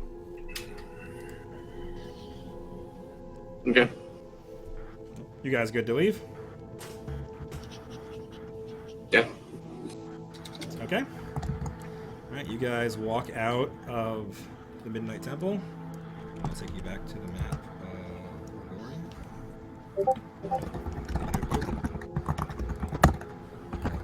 Orion. They move you off to the side over here. And I'm going to use a copy of Vors as the leader, since Vors is doing most of the talking. Party. Alright, make it smaller size. Back to the map of Vigorian. Alright, so you, Is that like that one? Alright, so you leave the Midnight Temple, and you were not giving directions to the Lawgiver's Rest. You can make a knowledge local check if you want to just see if you know where it is, or you can ask around a bit if there's diplomacies. You can make a knowledge local check, see what you know.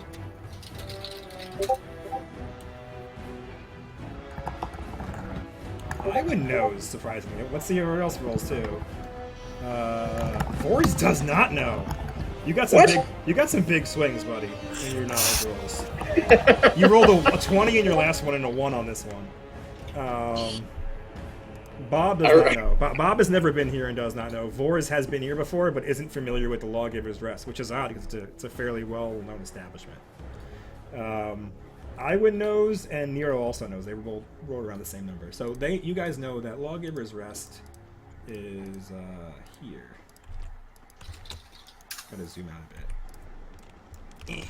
This L on the map over here in the Devil's Dance District is Lawgiver's Rest.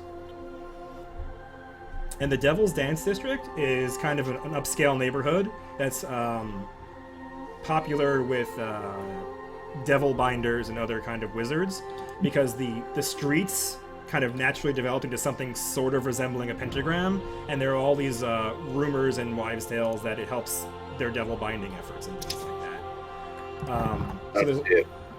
I agree. They said that in the book, and I don't see it either. It's kind of like, it's not really a pentagram. I don't know. Anyway. Something close. I didn't draw the map. That's what they wrote about it. I didn't draw it. But there's a lot of magic shops and high-end shops over there. As you guys are walking over to it, I presume you're going there. Do you have anything else you want to do in Agorian before you head over? It's like mid-afternoon now. I go check in. Okay, so as you're walking there, Nero and Iwan can tell you a bit about the Lawgiver's Rest. And it's basically, it's usually for traveling merchants and emissaries and things like that. It's kind of a high-end establishment. It's not really for locals or nobles or for travelers. It's, it's a nice place. So you guys walk over, and I have a map for this too. This map's actually a map, Bob. Boom. That was the sound of me clapping. Yeah? Wow, look at that. It's an actual map, yeah. This looks like a rehash of another map we've used before, but alright. I don't think it is. This is Alright. a much nicer establishment than anything you've been at recently. Yeah, I know. I remember this part over here. No, I mean, it might be similar, like the assets. I haven't seen this before. I Not in this remember geometry. Anyway. You remember geometry? Not in this campaign. Oh, that may be true. I don't think I do. But you never know with me. So the neighborhood is awash in money, old and new. The inn is a large one, occupying a large swath on the northeast corner of Mandrake Circuit. Lawgiver's Rest is a discreet and luxurious inn that typically caters to visiting investors and entourages, but the current owner is blah blah blah. Okay. Alright. The Lawgiver's Rest is a four-floored complex of red stucco with a facade of Arcadian marble and thick glass windows. The property looks more like an upscale apartment building than an inn, but a simple brass plaque on the door reads, Lawgiver's Rest, ring bell for service. A jade green rope hangs down next to the door. You've already done this. You're already inside. I'll be drinking. Good. Where did I do it? So yeah, so what do you guys do?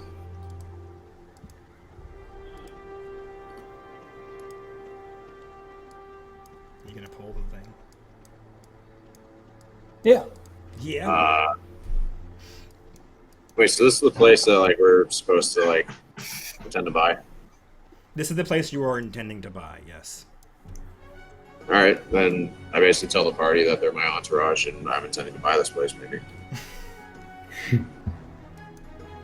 No, we need to put on a show. Understood, my lord.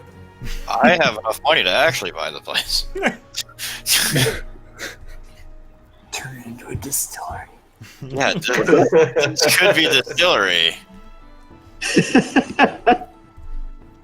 How much do we care about that other guy? Great question. So you're all on board with Vorz's plan? Sure. Maybe. Okay, so you walk up to the front door and you pull the cord. And there's a loud gonging noise inside. Oh, I love this place. And a few moments later, a man walks forward and introduces himself as Mr. Aelith. And he looks like an old man, but you can tell there's like a tinge of devilishness in his eyes. Like there's a little bit of like burning coals in his eyes. You can tell he's probably part tiefling. And he bows shallowly. Yeah, Durin's already in there drinking. And there are a couple other people too. There's not a whole lot, but there's a couple of people already like at tables and drinking and stuff like that. So you can see there's a couple of other people hanging out in the thing. People have already checked in here. So Mr. Aelith nods at you, bows shallowly. He says, "More agents of Thrun? Do you have your papers?" Yeah. I don't remember that they didn't give us papers. They were supposed to at the end. I was talking. I think I was saying it when you were. When someone else was talking. But yeah, they all gave you papers. Of course. All right. My lord, if you would like to retire to one of the tables, I will be over with refreshments, and I will take care of this paperwork for you. Thank you, Nero. So Vorz goes over to the bar or a table.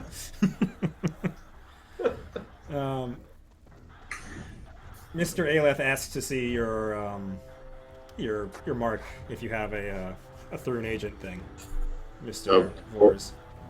Vorz would remove his glove and show his palm. Okay, Mr. Aelith nods and allows you to pass, and then he looks to the others as well. And It's says, on my forehead. He looks to the others and he asks, "Papers, please." Nero will shuffle all the papers. Okay, so he takes it, and he assumes they're all in order. He looks at them; they look genuine to him. And he nods. He says, "What does he say?" He says stuff, right? Mr. Aelith. Mr. Aelith. Hey, Joe, hold on 1 second. Sure. All right.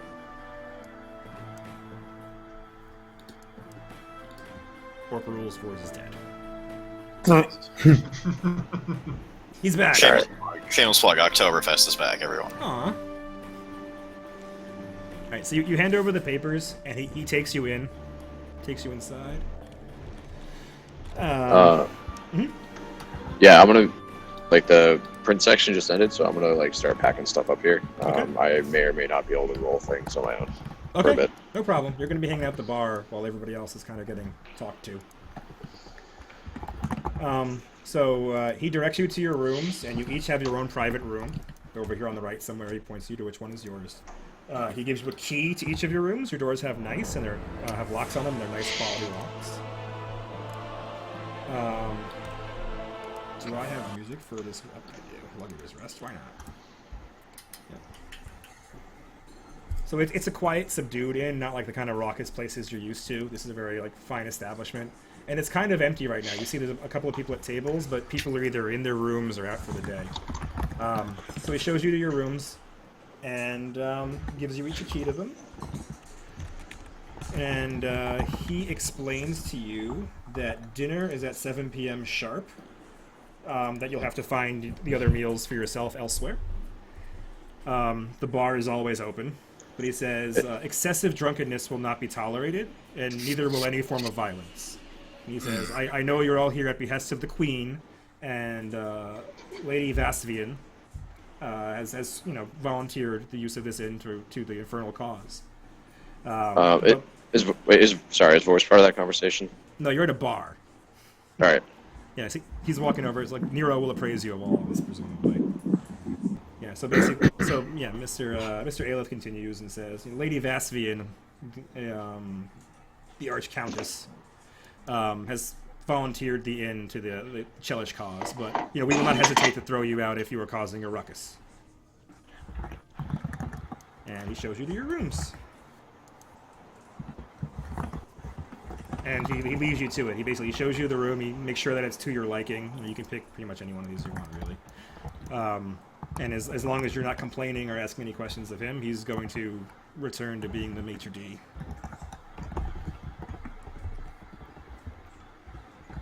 Any questions for Mr. Aelith?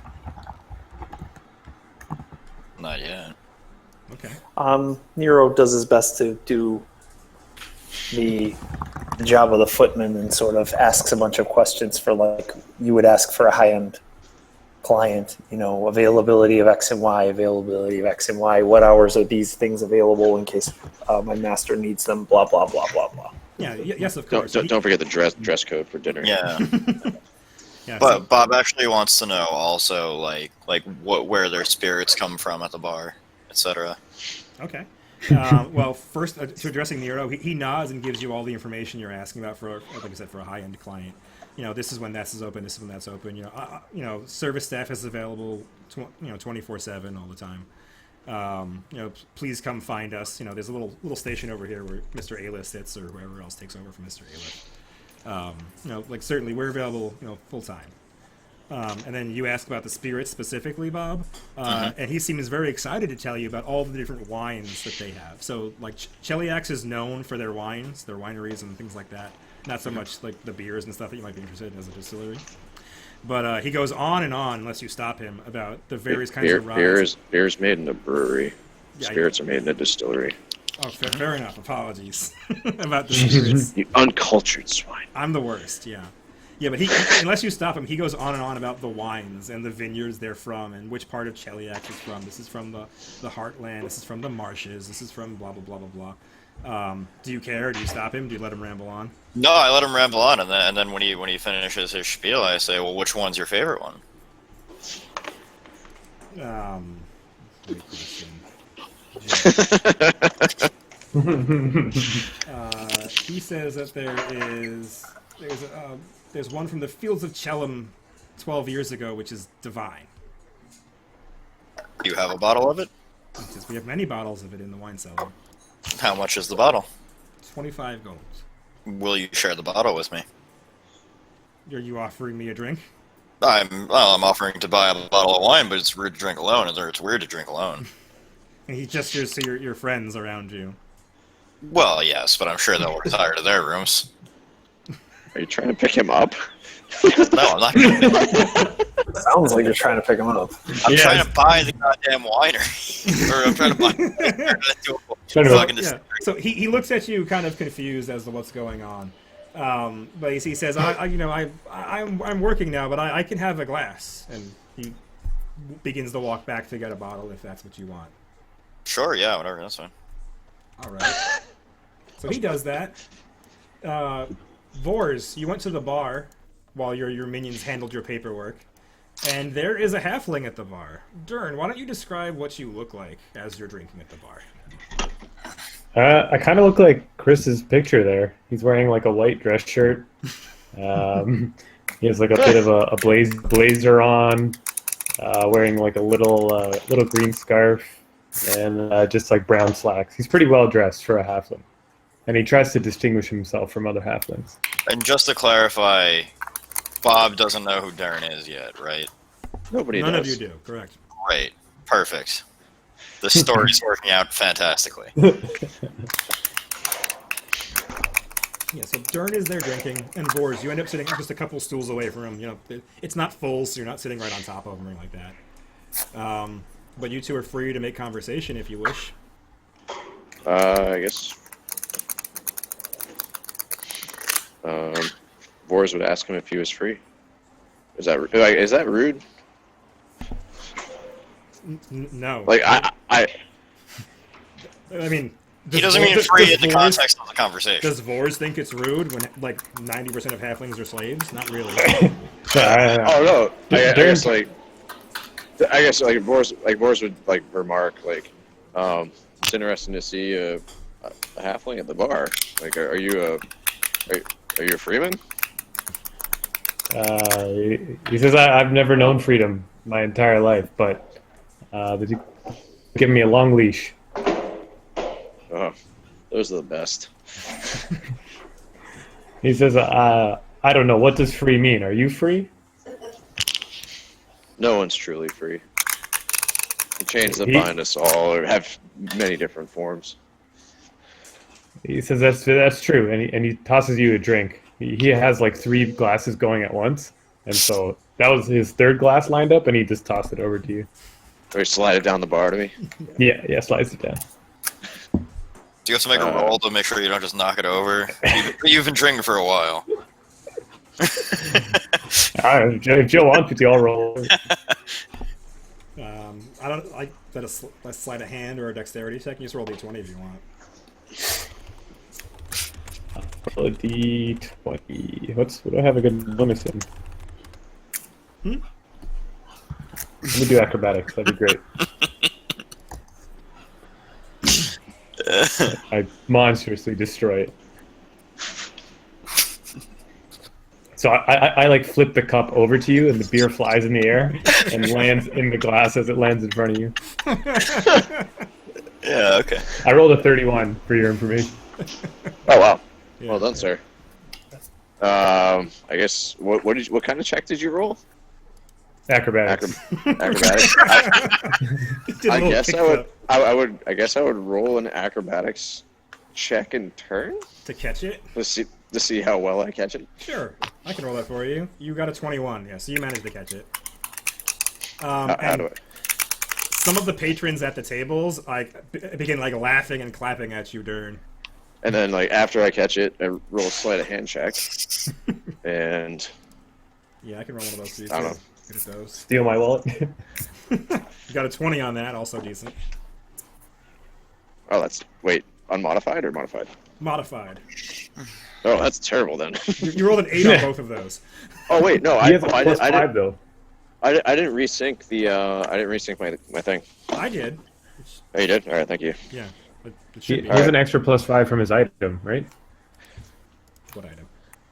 That should He be. bought, in there. I have the modifier. gloves, I have the plus 6 in the modifier, right? It has a plus 12 in the sleight of hand modifier. That's it. Should be higher than that. I'll double check. Let me check your sheet. It should be a plus. I have You're plus 19 now. Okay, yeah. Let me resync your sync there. All right. Yeah, so Okay, you have, I was gonna so you have 5 higher than that. So 25. All right. Yeah. All right. So we're about to vent Argon again. Oh no, that was just a little baby vent. Little baby sense of Argon. All right, so he basically does like a kickflip of the drink over to you, and you manage to catch it and do what with it? I don't know, like somehow, like sneakily, like just pound. Like what kind of drink is it? Is it a shot or like a pint? Beer, yeah, pint. All right, so then I pound it and then I make the glass disappear. Oh. Hey, he'll say it out loud. He'd be like, "Whoa." Yeah, so the handful of people, including like a halfling rogue and like a really funny looking barbarian dude, they're all clapping for you now. Like this is hilarious to them. He moves over 2 seats and he's like, "Hey, where are you from, man?" Remisiana. Oh, Is that how you Cool. say it? Yeah, that's how I've been saying it anyway. Okay, that's how we're gonna say it then. Louisiana, Yeah. Louisiana. Yeah, my family's from Louisiana, but I haven't seen them recently. What about you? What's your story? He laughs. He says, I don't. This is an upscale establishment for a halfling slave. he laughs and says, "I don't know where my family's from. I haven't known for 20 years, but yeah, I don't know. I served the queen and she sent me here, so I go where I'm told. You know." Yeah. Well, yeah, you don't know your family. Consider yourself lucky. Sometimes it's better that way. He says, I wish I had the opportunity to know that, but and he shakes his head. Trust me, sometimes it's better not. Then Vors would motion and like buy another round. Yeah, so there's a barkeep. I don't have a token, but there's a barkeep over here who comes over and will give you that. And while you're having the conversation, Mr. Aelith goes and gets a bottle of the nice Fields of Chellam wine, and he begins to bring it over to Bob. Are you going to the bar, Bob, or are you sitting at a table? He's gonna drink it in his room in a state of undress. No, we'll start drinking it at a table. Okay, so you're going to sit down at a table with everybody else? Are you going to sit with where other people are, or are you going to get your own table for the party? It's just gonna be me and Mr. A. You and Mr. Aelith? So you're sitting at a table alone. What is Iwan and Nero? What do you guys want to do? Nero will move to act like the sober companion of his lord, the Baron Vors Avernus. Okay. Yeah, so you walk back over, and maybe you're apprising him of the situation, letting him know about the rumors and things like that. And Iwan, what are you into? So, Ivan would just kind of walk around the tables, chatting people up, and generally trying to see what they know. Like, hey, what are you here for? Like, what have you seen? And then, like, basically with the whole Glorious Reclamation thing, like, what have you experienced? What have you seen? And she'll try to slip in as much as she can. Like, have you heard about Longacre? Have you heard about Cantaria? Like, just trying to understand what people know, and if she can slip in that, like, this party is responsible for any of that success they had. Sure. So toss a diplomacy check. But while you're doing that, the barbarian at this table immediately, when you ask him what does he know or what is he doing, he said, "What do you know? What are you doing?" He's extremely standoffish about it, even as polite as you are. But you are able to get 33 is amazing. So you are able to get some inroads with the half-elf rogue and the monk over here, and there's also a sorcerer over here. Yeah, so you are able to get some inroads, and most of the people have no idea what's going on. Like they know they've been summoned here. They all say, like, they got the same note you got, basically.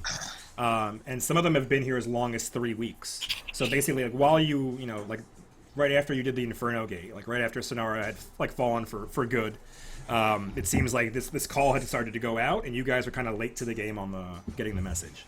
And they all say, like, they've been here for 3 weeks, and like none of them have been told to do anything. They've just been sitting here waiting. Like they're basically they're amassing for something, and a lot of the people kind of repeat what you heard about the temple, that there's hundreds of people there every day. Like it seems like they're really calling in like everybody, and they must be planning something big. But a lot of people they're just waiting. They're just hanging out here. They're drinking and waiting. You bring up Cantaria, and not many people have heard about that. Let me roll to see if they've heard about Cantaria. Where's my generic thing? Do I not have that open? Dice miscellaneous. There you go.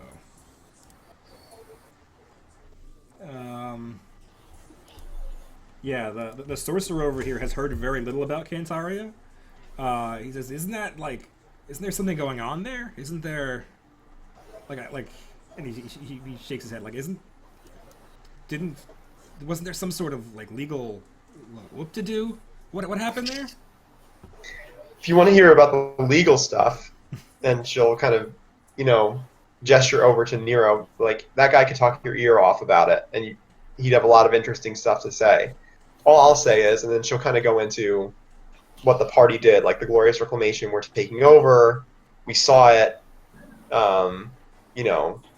We made sure that the people turned against them and that their presence will never be there again. Not as long as propaganda campaign, fun. It was.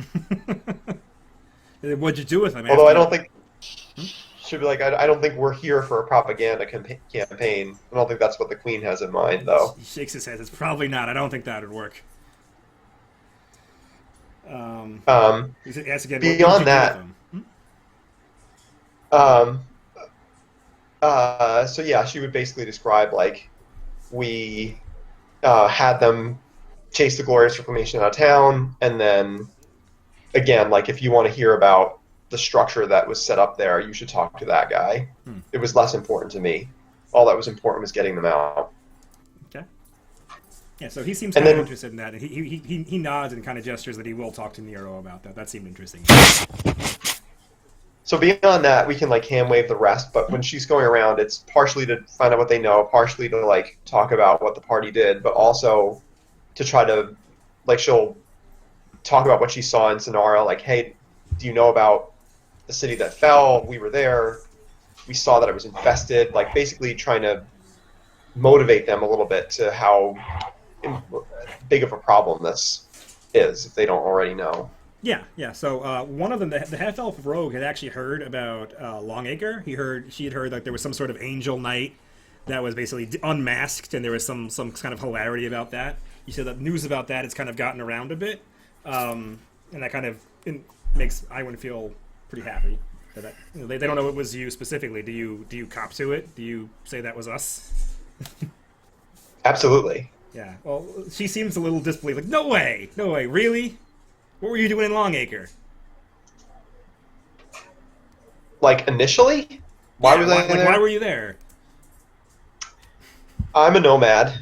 I'm anywhere at any given time. That's just where I happen to find myself, and lucky I did. Lucky for them, I did.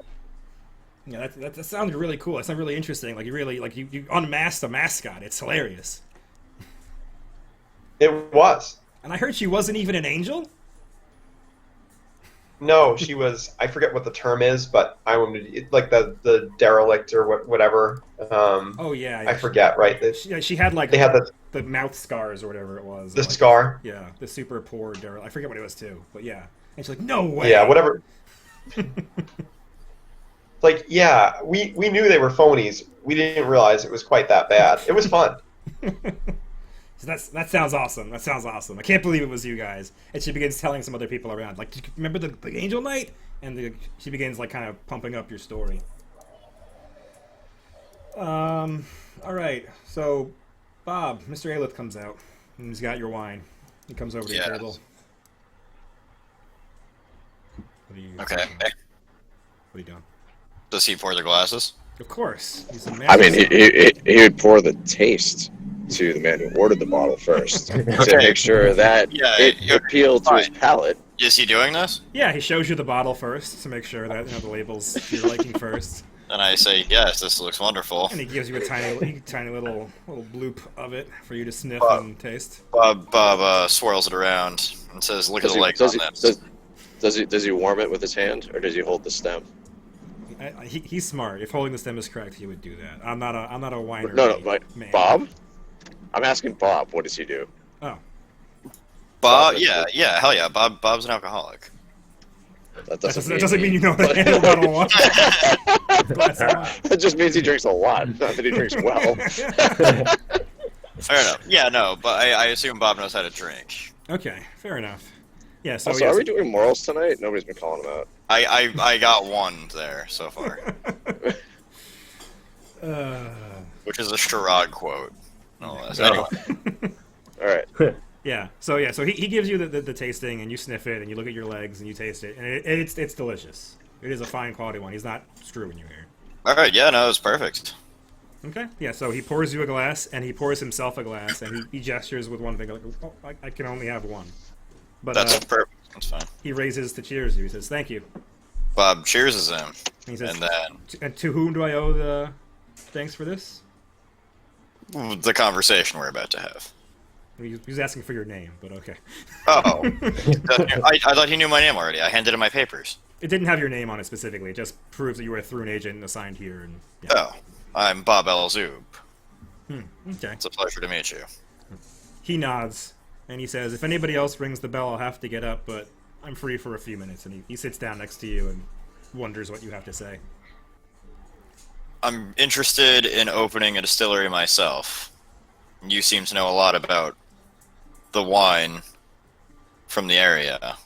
What would you say about opening a distillery in the area?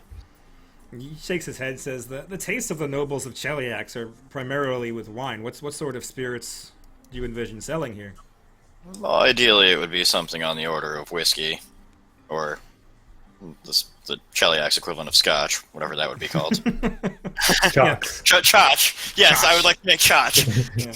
Yeah, so Shot. he nods. He says there's potentially a market for that. And he's like, you would distill things here. You would brew things here. Yes, that's correct. He says, oh. There's not a lot of that in the town. Most of that it comes out from elsewhere.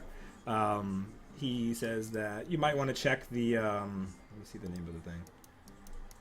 The Vice. The Vice area has tanneries and other things like that. I imagine a distillery creates odors and noises and things like that wouldn't be tolerated in any of the nicer districts of town.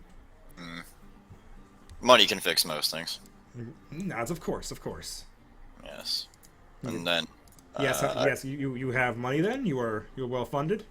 I have investors that are interested. Ah, interesting. Yeah, so he sips the wine and he's having a nice conversation with you about opening distillery here. And he assures you that like the Chelish nobles, they do prefer wine, but there's certainly a taste for whiskey and things like that. You can find a place here. Bob just asks, what does a plot like this cost? And he says, in like this? Yeah. He gestures to it. It's a very nice establishment. It's in a very nice part of town, and it's 4 stories tall. That's very large for the buildings in this area. That's not clear in the image, but okay. Yeah, I apologize. Well, I said that in the beginning.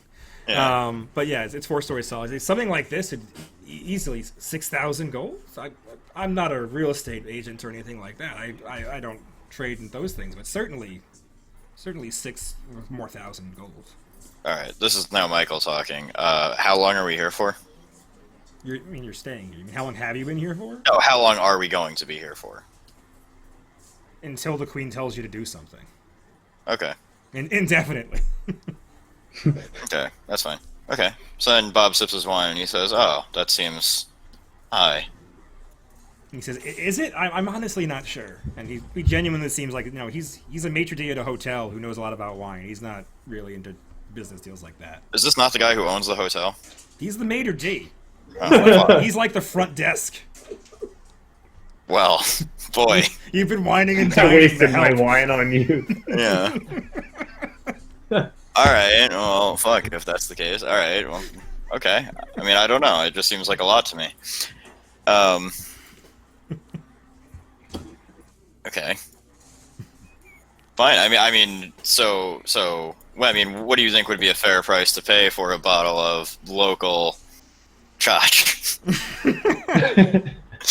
He says, I'm not sure. It would depend on the age and all kinds of things. Especially, are you opening a new distillery? Are you looking to purchase an existing one? What do you?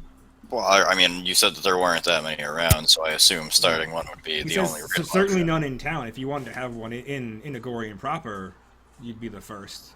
I think it's important if you're going to get hammered on Bob's Chotch that you get hammered on local craft Chotch. He shakes his head. He says, I wouldn't know how to price it. I'd have to see. And certainly it takes time to age. Sure. He nods. It would depend on a lot of factors. He's not sure. All right.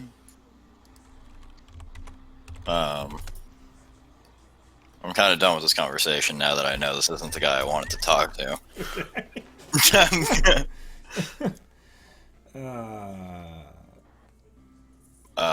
All right. Well, I guess Bob finishes this glass of wine that he has in front of him.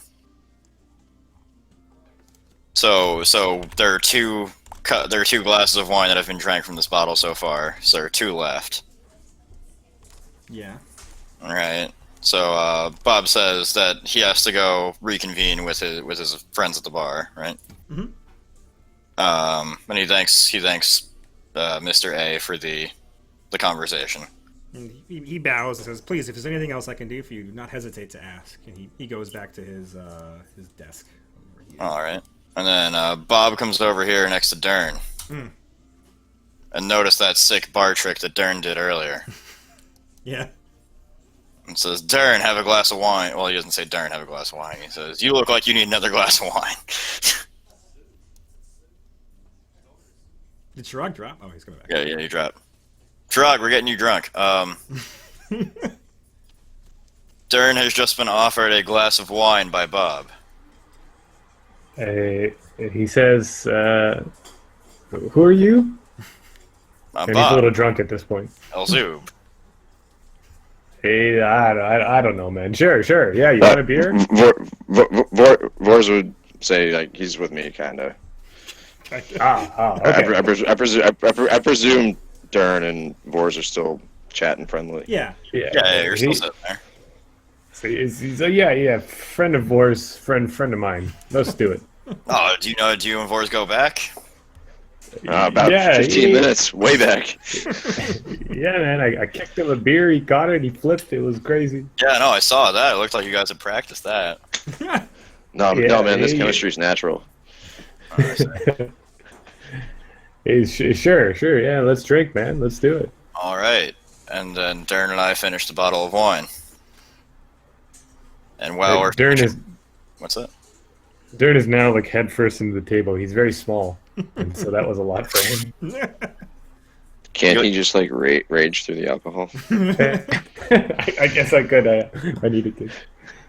Anyway, so I guess Bob like passively gets to know you in this time or whatever. Yeah. He'll tell you. He'll tell you. Is that what you call it?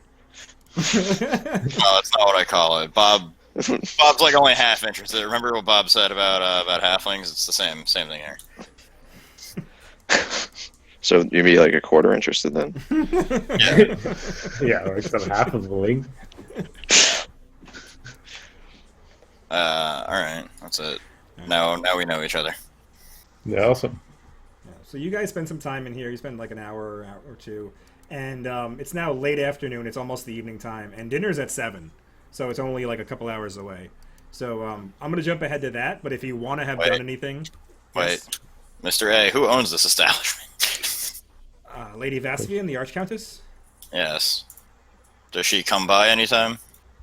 Yes, she'll be here for dinner. Ah, wonderful. Thank you.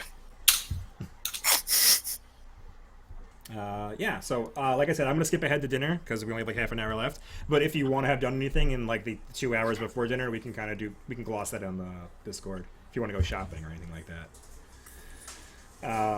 But as it gets closer to 7, the place begins to fill up, and pick some more people show up. Boom, boom, boom. Check it out. There's a druid with a snake. There's a snake. Check it out. There's a snake at the table. There's a snake in my boots. Yeah, so there's a bunch of guys, all kinds of different, like basically all the kind of typical adventurers you would see, all with an evil tinge to them. Like none of these people look like good, honorable paladin type people. There is like they're very thuggish looking people, very scarred looking people. Lots of clerics of Asmodeus, things like that. A lot of rogues and things like that. No Hell Knights or things like that. A lot of fighters, some crossbowmen, stuff like that. And the place fills up, and pretty much every table is occupied. The place is packed now. And dinner is being served. A bunch of servants come out of the back room with food and puts them down at all the tables. And ale. And then Lady Vaspian is going to show up. Alright. Where's her words?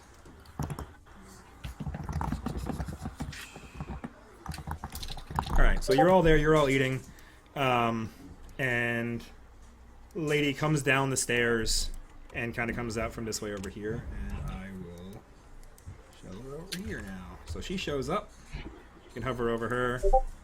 She's a noble woman, and I'll identify her as Lady Vaspian because you know who she is. I've been saying her name all the time. Archcountess Levisvia Vaspian enters the room. She's very well dressed, and her hair is up in a very elaborate way with a green ribbon in it. You guys can make a knowledge nobility check to see if you know what that means.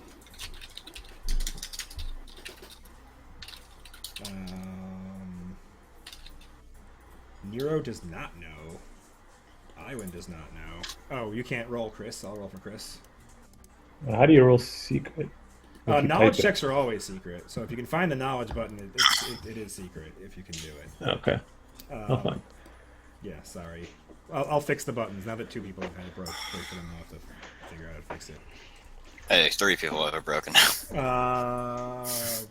2 real people. Bob doesn't Ouch. know. Yeah, 2 real people. I don't care about you.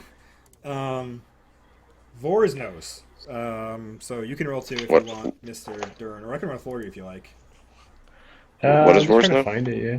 So Lady Vaspian came down the stairs, and she has with her a Okay. man. We'll get into that in a second. But her hair is up in a very elaborate way with a ribbon in it. And Does it look hot? well, yeah, I think she's fairly attractive. That's you. She has a shellish air about her. But yeah, so she has her hair up in a way, and Vors identifies it as being a symbol of the fact that she is recently widowed, and the like the lady of her own house. Like she is the leader of House Vaspian now. So you're telling me there's a chance? I'm telling you, there's a chance. Durin has no idea. Durin knows next to nothing about the nobility, apparently. So she comes down the stairs and enters the room, and she says, "Welcome, newcomers, to the Lawgiver's Rests. I am Archcountess Vaspian, but you are my guests, and the Queen's trusted as well. So please call me Levisvia. Please call me Levisvia. Should have practiced that more." And she gestures to the man who's on her arm, and she says, "This is my fiance, Niccolo Alazario. You can call him the Lord Mayor's son." She giggles at her own joke, while the man kind of looks awkward and uncomfortable at the attention. How old is he? He's fairly young, Get it? and she's certainly older. And Vors, you don't know who she is. You've never heard of the Vaspian family. You don't know. She's not a noble that you're aware of. And the fact that she introduced herself as an archcountess, that's one of the lower rungs of the nobility.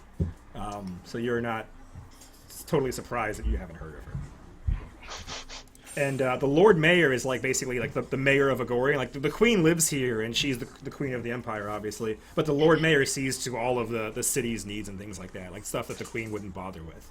He's effectively the mayor, and this is his son. So you can tell that the man seems completely disinterested with the rabble collected here. He looks around the room briefly, and then looks back at Lady Vaspian, and gives her a kiss on the cheek and begins to take his leave. He's just moving out of the place. Does anybody have anything they want to stop Niccolo for?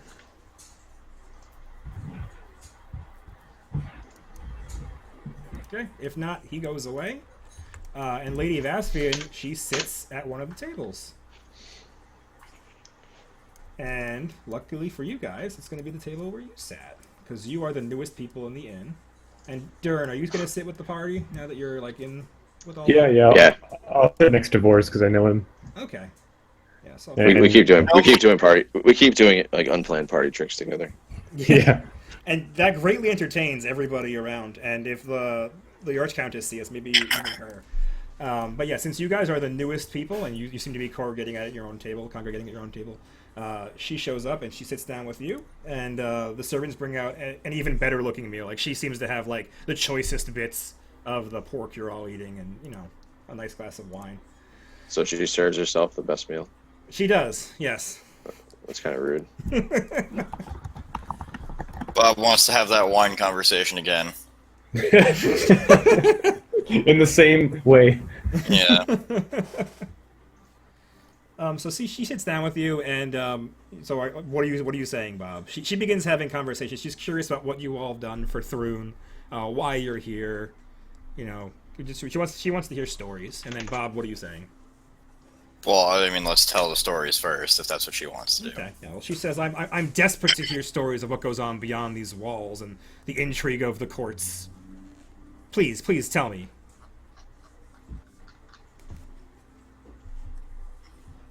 What type of stories would you like to tell? Yeah, not bad. What do you most like to hear about? Yeah. Do you like violence? Do you like propaganda? Do you like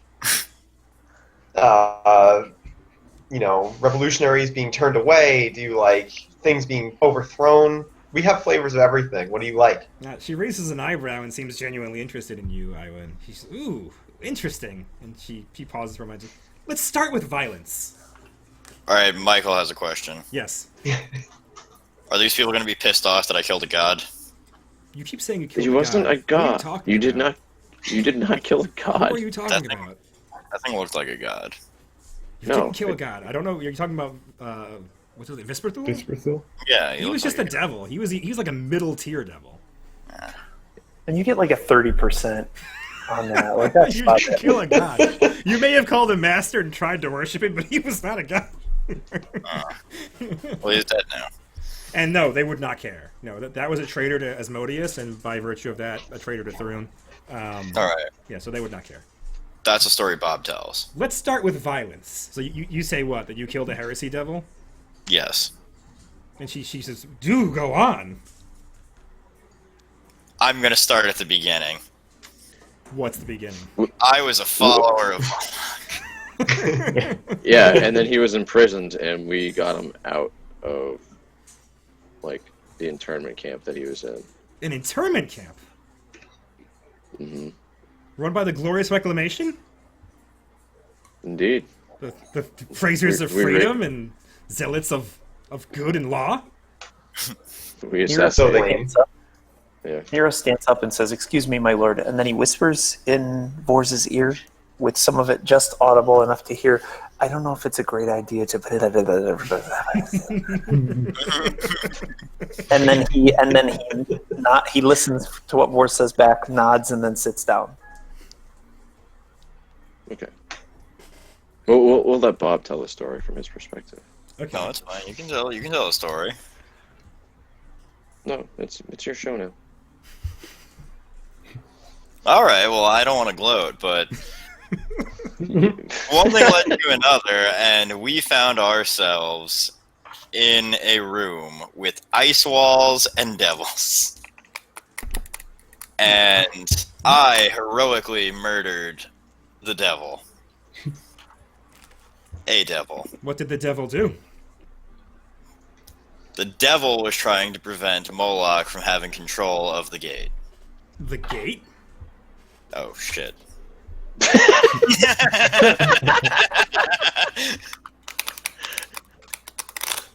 Wait, do these people not know about the gate? Oh, You don't know this person. You don't know what she knows. Well, fuck, dude. Like, is it public knowledge that there's a gate? It's not public knowledge that we even fought facts. I don't want to tell this story anymore. You told the story. The gate? He's glossing over the best parts of this. Actually, outside of this fort, A fort? we murdered tens of Glorious Reclamation soldiers. Tens of them. Hundreds, Tens of maybe. them. Hundreds, maybe. And so she would describe, they thought they were all fancy because they had hippogriffs and they're coming at us with lances and so on and so forth. This guy goes Rambo in the bushes. They had stone dogs. They had so much. I've killed so many things. Yeah. She seems very interested in all the violence, and she's keeping this conversation mostly centered on you. She keeps prodding and prying, and she's really interested in that gate, but you don't seem to be talking about it anymore. It was a gate at a fortress. It was no worries. Moloch was in control of a gate? No, Moloch wanted us to gain access to the fortress. She seems very interested and very confused, and she keeps prodding you with more questions about it.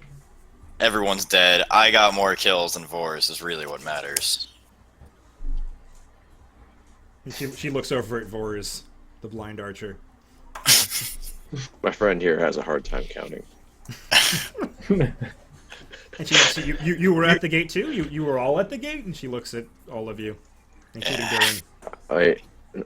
He's confused. He was hopped up on Zerk, and like he keeps going on about this magnificent gate of the fort, and he just like I think he thinks it was way more impressive than it actually was. And her eyebrows go, Zerk? And she looks back to you, how scandalous! Anyway, so I want to open a distillery. And she shakes her head, what? Yes, we're making spirits. And she says, are you retiring? And she says, like, you came here at the behest of the Queen, yes? I am not trying to retire. I just need a side project that allows me to fund my hobbies of getting drunk. An investor. Yes. She nods. It's good to diversify. So I am interested in opening a distillery in Cheliax to make chach. Cheliax is really big, just for the record. It's a gigantic country. Are you specifically you're saying a Nagorian? Yes. So she nods. She says, she's just and what? Why Agorian? E-chach is the best chach from what I understand. Chachi, if you will. She shakes her head. Just that I don't believe they have chach here. And she references a bunch of other places where she knows that Chelaxian whiskey comes from. She says I don't think there's anything distilled in the city. I would like to distill things within the city. A very local craft experience. Do you feel like there's a market for this? She tells you some of the same Bob. things. Yeah. Bob, to put together that kind of experience for people, you need to be here. When do you plan to do that? I'll hire halflings. And she laughs. And says, hire Why would them? you? Why buy would you them for hire a them? nickel apiece. Fair. And she doesn't seem to even care that Dern's at the table as she says this. He says, ha, ha, ha. This one here. He's one of the good ones. Boris would say something along the lines of, clearly some are worth more than others. Fair point. Some are well trained. Cheers, my friend. And she and as you cheers, she actually does raise her glass very shallowly. She's not cheers. She's like, She raises it to her just a little bit, and she says, certainly, some are much better trained. Some are built for violence. And she ooh, and she seems interested in you now. And says, and you have tales of violence as well. He looks down at his glass. No. Pity. And she seems eager to move on from the boring distillery conversation into more of the violence and things like that. But she turns back to Iowan after a couple more stories of violence and killings you've done, and she says, "What of propaganda?" What of propaganda? So she'll sort of go through and describe, we were in Cantaria, and people seemed enamored with this glorious reclamation crap. So little by little, we used propaganda to show them what it really was, and turned the hearts and mind against them, so that not only would it be gone, but it would be gone forever. They rejected it, and they kicked the glorious reclamation out. And she'll also describe how, there were these prominent glorious reclamation folks. She'll talk about Appy, and she'll talk about Zane. These two guys were close at the hip. We got them separated. We turned them against each other. It was this whole thing. We showed them that they were incompetent. It was all on display. So obviously she's going through all these details because she's passionate about this. So that's kind of oozing from her. Yeah. Yeah. So she's eating it up, and she's kind of laconic and vapid. She's not giving you a lot to work with. She's not saying a lot herself, but she's very interested in what you're saying, and she's like, delicious. And you see she's super excited about the idea that you turn them against each other, things like that. So you might have a knack for the court of Agoria, and you might find yourself some friends here. I hope I do. She says, "Marvelous, marvelous," and she raises a glass to you, much higher than she did for the halfling.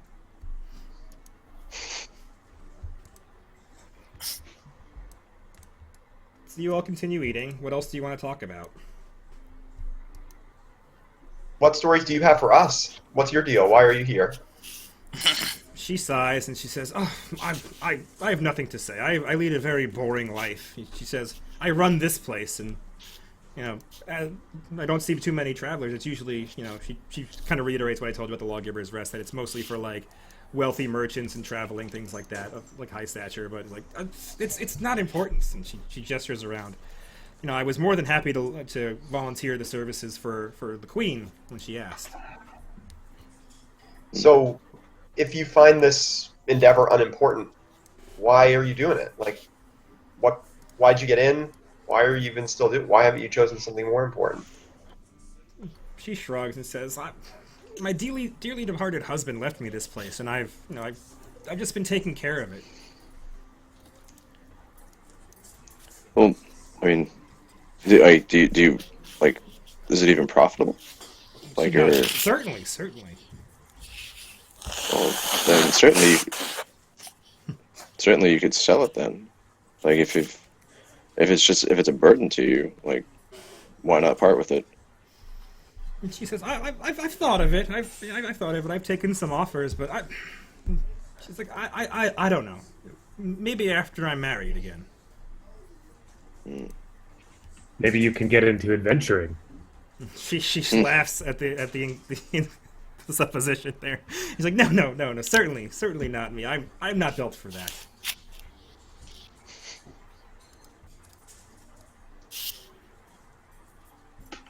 You sound like somebody who's bored with your life.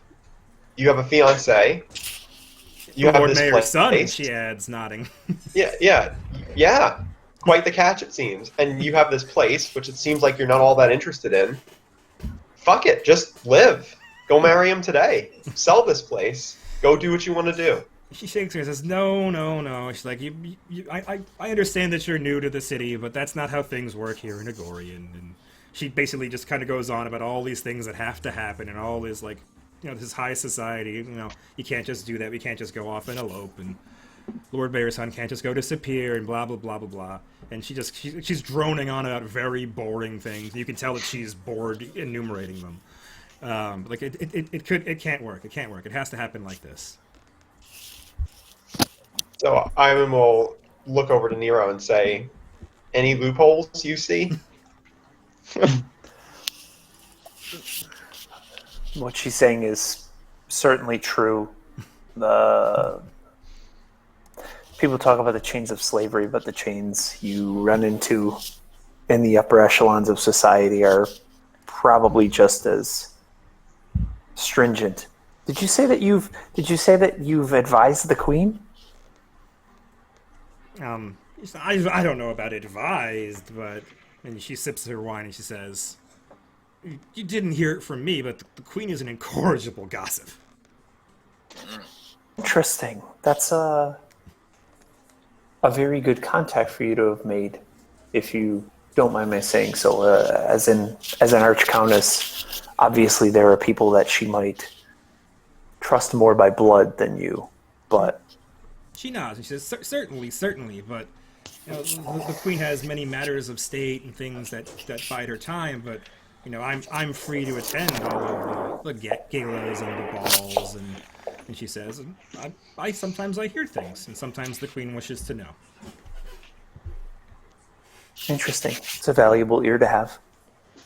She nods and seems pleased with herself. Have you heard what the Queen's plan is then? She shakes her head and says, No. We never talk business. She's more interested in who's doing what and what scandals are happening and who's fucking who. Fair enough. So she continues drinking, and she's getting a little drunk, but not a whole lot drunk.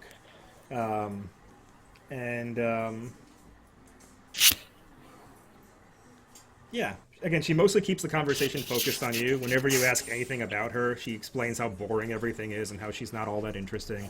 And she stresses that she's really interested in finding out what happens outside the city. Like, what are real people doing?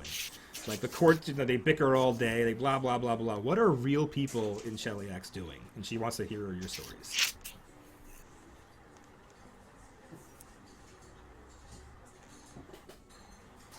Anything else you want to talk about, or anything, Dern? I know you didn't want to talk about your violence. Anything you want to talk about? No, he really has not much to say. He doesn't really trust her. He feels more comfortable with the murderers he's sitting with, so he doesn't really volunteer much to her. At least when she's around. He'd be more open when it's just them. Fair enough. Anything else you guys want to talk about at dinner? I suppose we're just trying to make a living, trying to get by with what the Glorious Reclamation's trying to do to our country, to our institutions, to the Godclaw. And she hears the Godclaw. Ooh, the Godclaw. What do you know of the Godclaw? Well, a good deal. I was part of the team that helped uncover Heart's Edge. Your eyes grow wide. Really?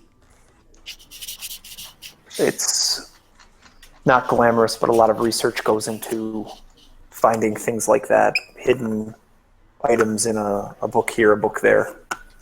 And she says that's the sword that started it all, right? That's the whole reason the Glorious Reclamation is. A little foolish to advertise it so brazenly without the means to make sure that it's secure. She nods and she seems kind of. She has a lot of prodding questions, a lot of questions that she has for you.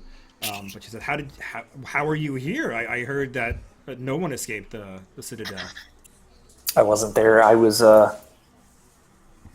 delivering books.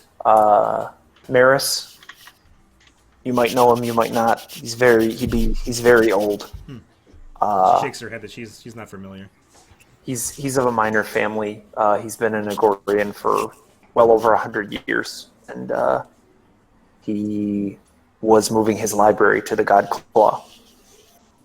And I happened to be with books when everything happened.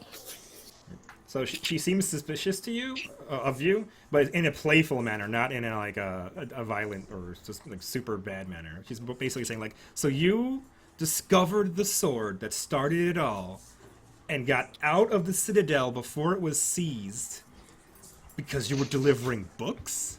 To say that I discovered it all would be an untruth. To say that I was part of the team that helped find the lore that made it possible to find the sword might be more accurate.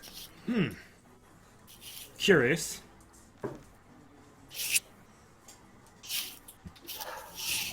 I was a librarian by trade. Hence the books. Hence the books. And you can tell, like, she's being, like, coy with you, and, like, her suspicion is more playful than anything else. Yeah, and again, she always asks you lots of little prodding questions. She's definitely, you can tell that she's decent at getting information out of people, and you can give me a sense motive check, everybody at the table. I studied her. Sure you did. Yeah. Velvet I don't have blade. sense motive. Oh, you don't have it? You can. I'll do it for you anyway. It's. I gotta click on you on this screen over here. Oh, 0. You have a 0. Yeah. 31, good lord. Yeah. So So modifier is plus 14, so yeah, everybody else finds her really coy and like disinterested in herself, and you believe that to be genuine. Vors can tell that this is all an act. That she seems far more shrewd than she's letting on. Like Vors can tell with subtle like facial gestures, like little micro ticks, basically. That like while she seems like kind of vapid and kind of out there, and she just kind of, oh, what do you do? What's this? But she's asking very pointed questions, and she seems adept at getting you to say things that you may not have said otherwise. Especially in the case of Bob, she seems to have gotten a lot of things out of Bob, and she seems to be much more a shrewd operator than she's letting on. And also, the fact that she's drunk is a complete facade. She doesn't appear to be inebriated at all, Divorce.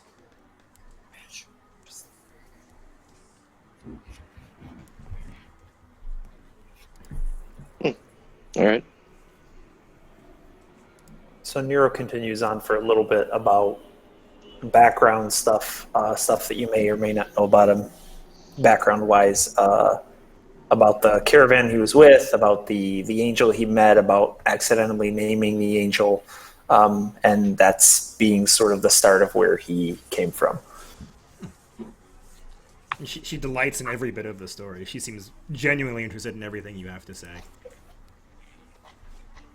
Does she seem genuinely interested, the Boars?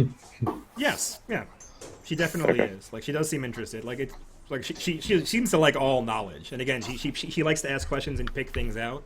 But she definitely does seem very interested in learning things and knowing things.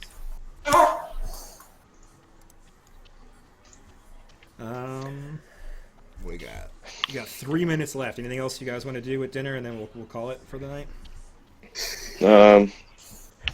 I mean, I guess I'm really tired. Like Chris is really tired. Boars is not. No, I guess like Boars would basically just like poke and like prod at her, like gently, to and to let her know that like he's skilled at that game too, and to let basically like try to communicate to her that like he's on her level. Like not nothing like nefarious or like anything like that. Just trying to show that like he's he can dance the dance. Okay. Toss me a bluff check, because I think that like convey a secret message is kind of that's that, right? Nice. Oh Yeah, my god! Yeah, that's good enough. You There's another one. another one. Yeah, that's still good enough. Like you definitely. That's a 21. So Yeah, that's still amazing. Yeah, so you definitely god damn it! even though you bumbled through it, like you still you're a good enough bluffer. You're adept enough at bluffing that you've conveyed your message to her without letting anybody else at the table really know. So she eyes you curiously, and again, you can tell that like wheels are turning in her head that other people don't see. But she sees that you see them, and she sees them in you as well. And how does she react to that? She regards you very curiously. Again, she raises an eyebrow and she just stares at you, much like her picture, with like a hint of anger. But like again, she can tell. She can tell that you can tell, and that bothers her a little bit. That's the first step. To bother them. Well, to get them hot and bothered. That's Fair enough. that's the moral. But that's the first step. So the meal finishes, and Mr. Aelith brings out a little glass of port for everybody, and she raises her glass, says, "To new friends and more stories."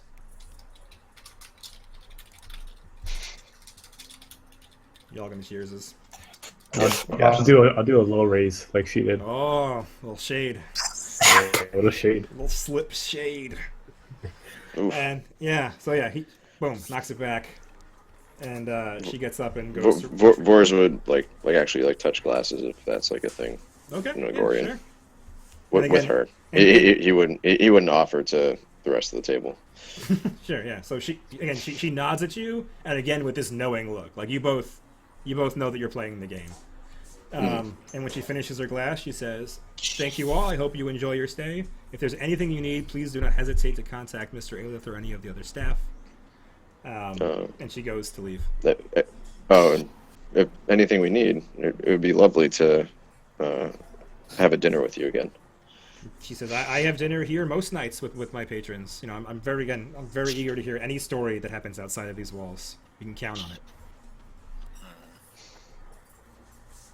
And you are by far the most interesting person I've met in recent weeks." So we're gonna kill the person? No, not yet. I mean, Vors has Vors sex may, and then kills people. Yeah, exactly. Vors may slay her, Heyo. but She is betrothed, sir. Well, she's widowed. She's just widowed and because- betrothed. just because it's the goalie doesn't mean you can't score. Fair point. Yeah.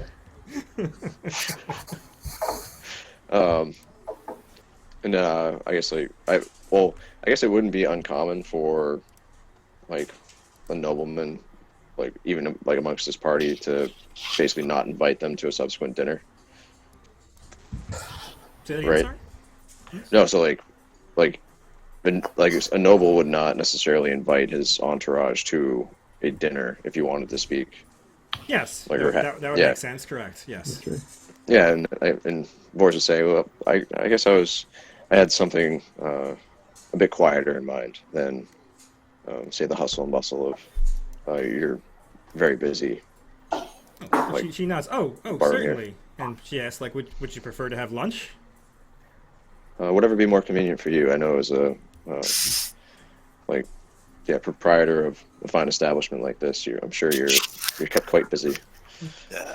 She nods, but she kind of waves it off and says, this place practically runs itself. And she says, certainly, lunch tomorrow then. All right, I look forward to it. As do I. And she heads off to go upstairs. She has the entire 4th floor of the hotel is like her penthouse, basically.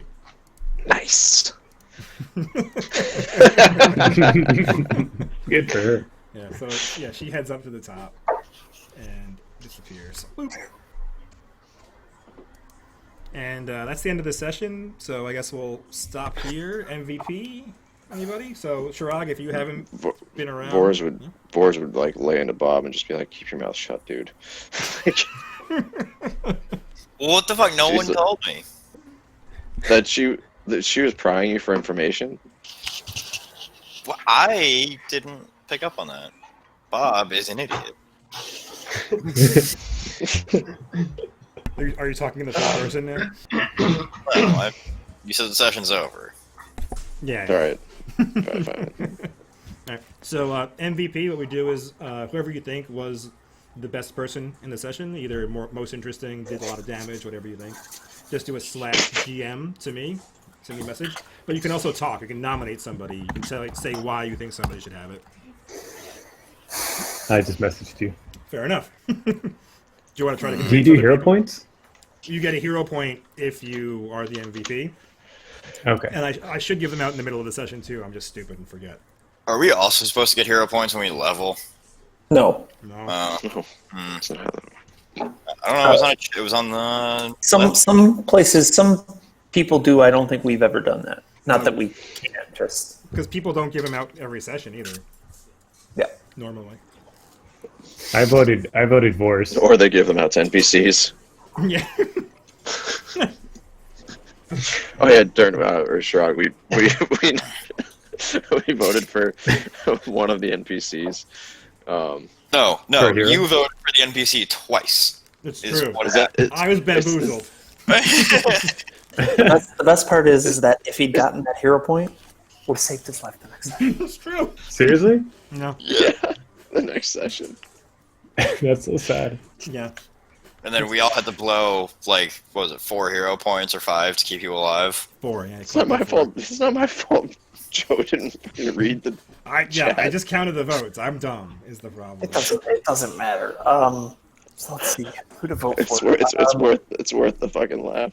There was some good stuff. There was some good stuff I liked. I think Chris, you did the biggest share of the heavy lifting, but I think a lot of like Bob.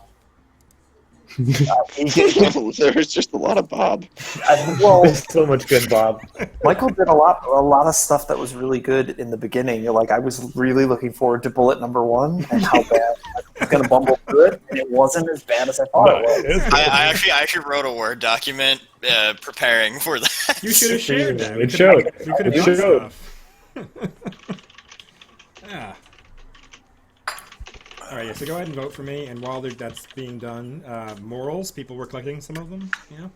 There are 3 in the chat. One of them is, I flipped the glass, the beer comes out and lands back in the glass. I rolled a 31 for your information. When it's said like that, it's funny. Another one is, Cheliac scotch is called Chach. And then that's the first step. Those were the 3 that were proposed. I like that's the first step a lot. Yeah, that's a good one. I put a couple in the hangout window as well. I'm kind of done with this conversation now that I know this isn't the guy I want to talk to. Wait, where in the hangout window is this? You have to make the messages show. I did that. Yeah, no. I don't see any. I don't see it. Yeah. Yeah, Oh, maybe they're not I think it's broke as fuck because I only see the things that I posted. Yeah, it could be. Yes, Oh, same, yeah, same here. I never Okay, saw fair. anything in there. Okay, that sucks. Wonderful.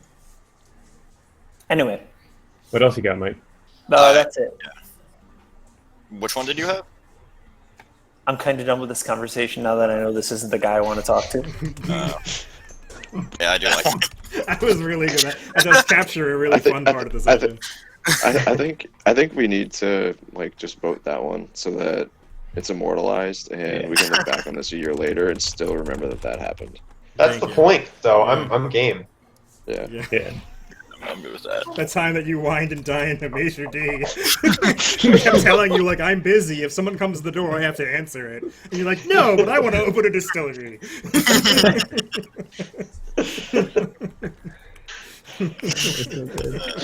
He even said, like, the lady who owns this place, Archcountess, blah, blah, like, all the information was there. That's Bob. All right. So MVP votes I have is Vors is the winner. Ooh. Thanks, guys. Burns? Boo, Bob. All right. I will save. I will stop the recording. Thank you all for playing. It's good to be back. And welcome, Yeah. Dern. Thanks for having me. I'm digging this chemistry, brother. Yeah, that was good. What is the backstory of Darren's name? Honestly, I don't know. Oh, okay.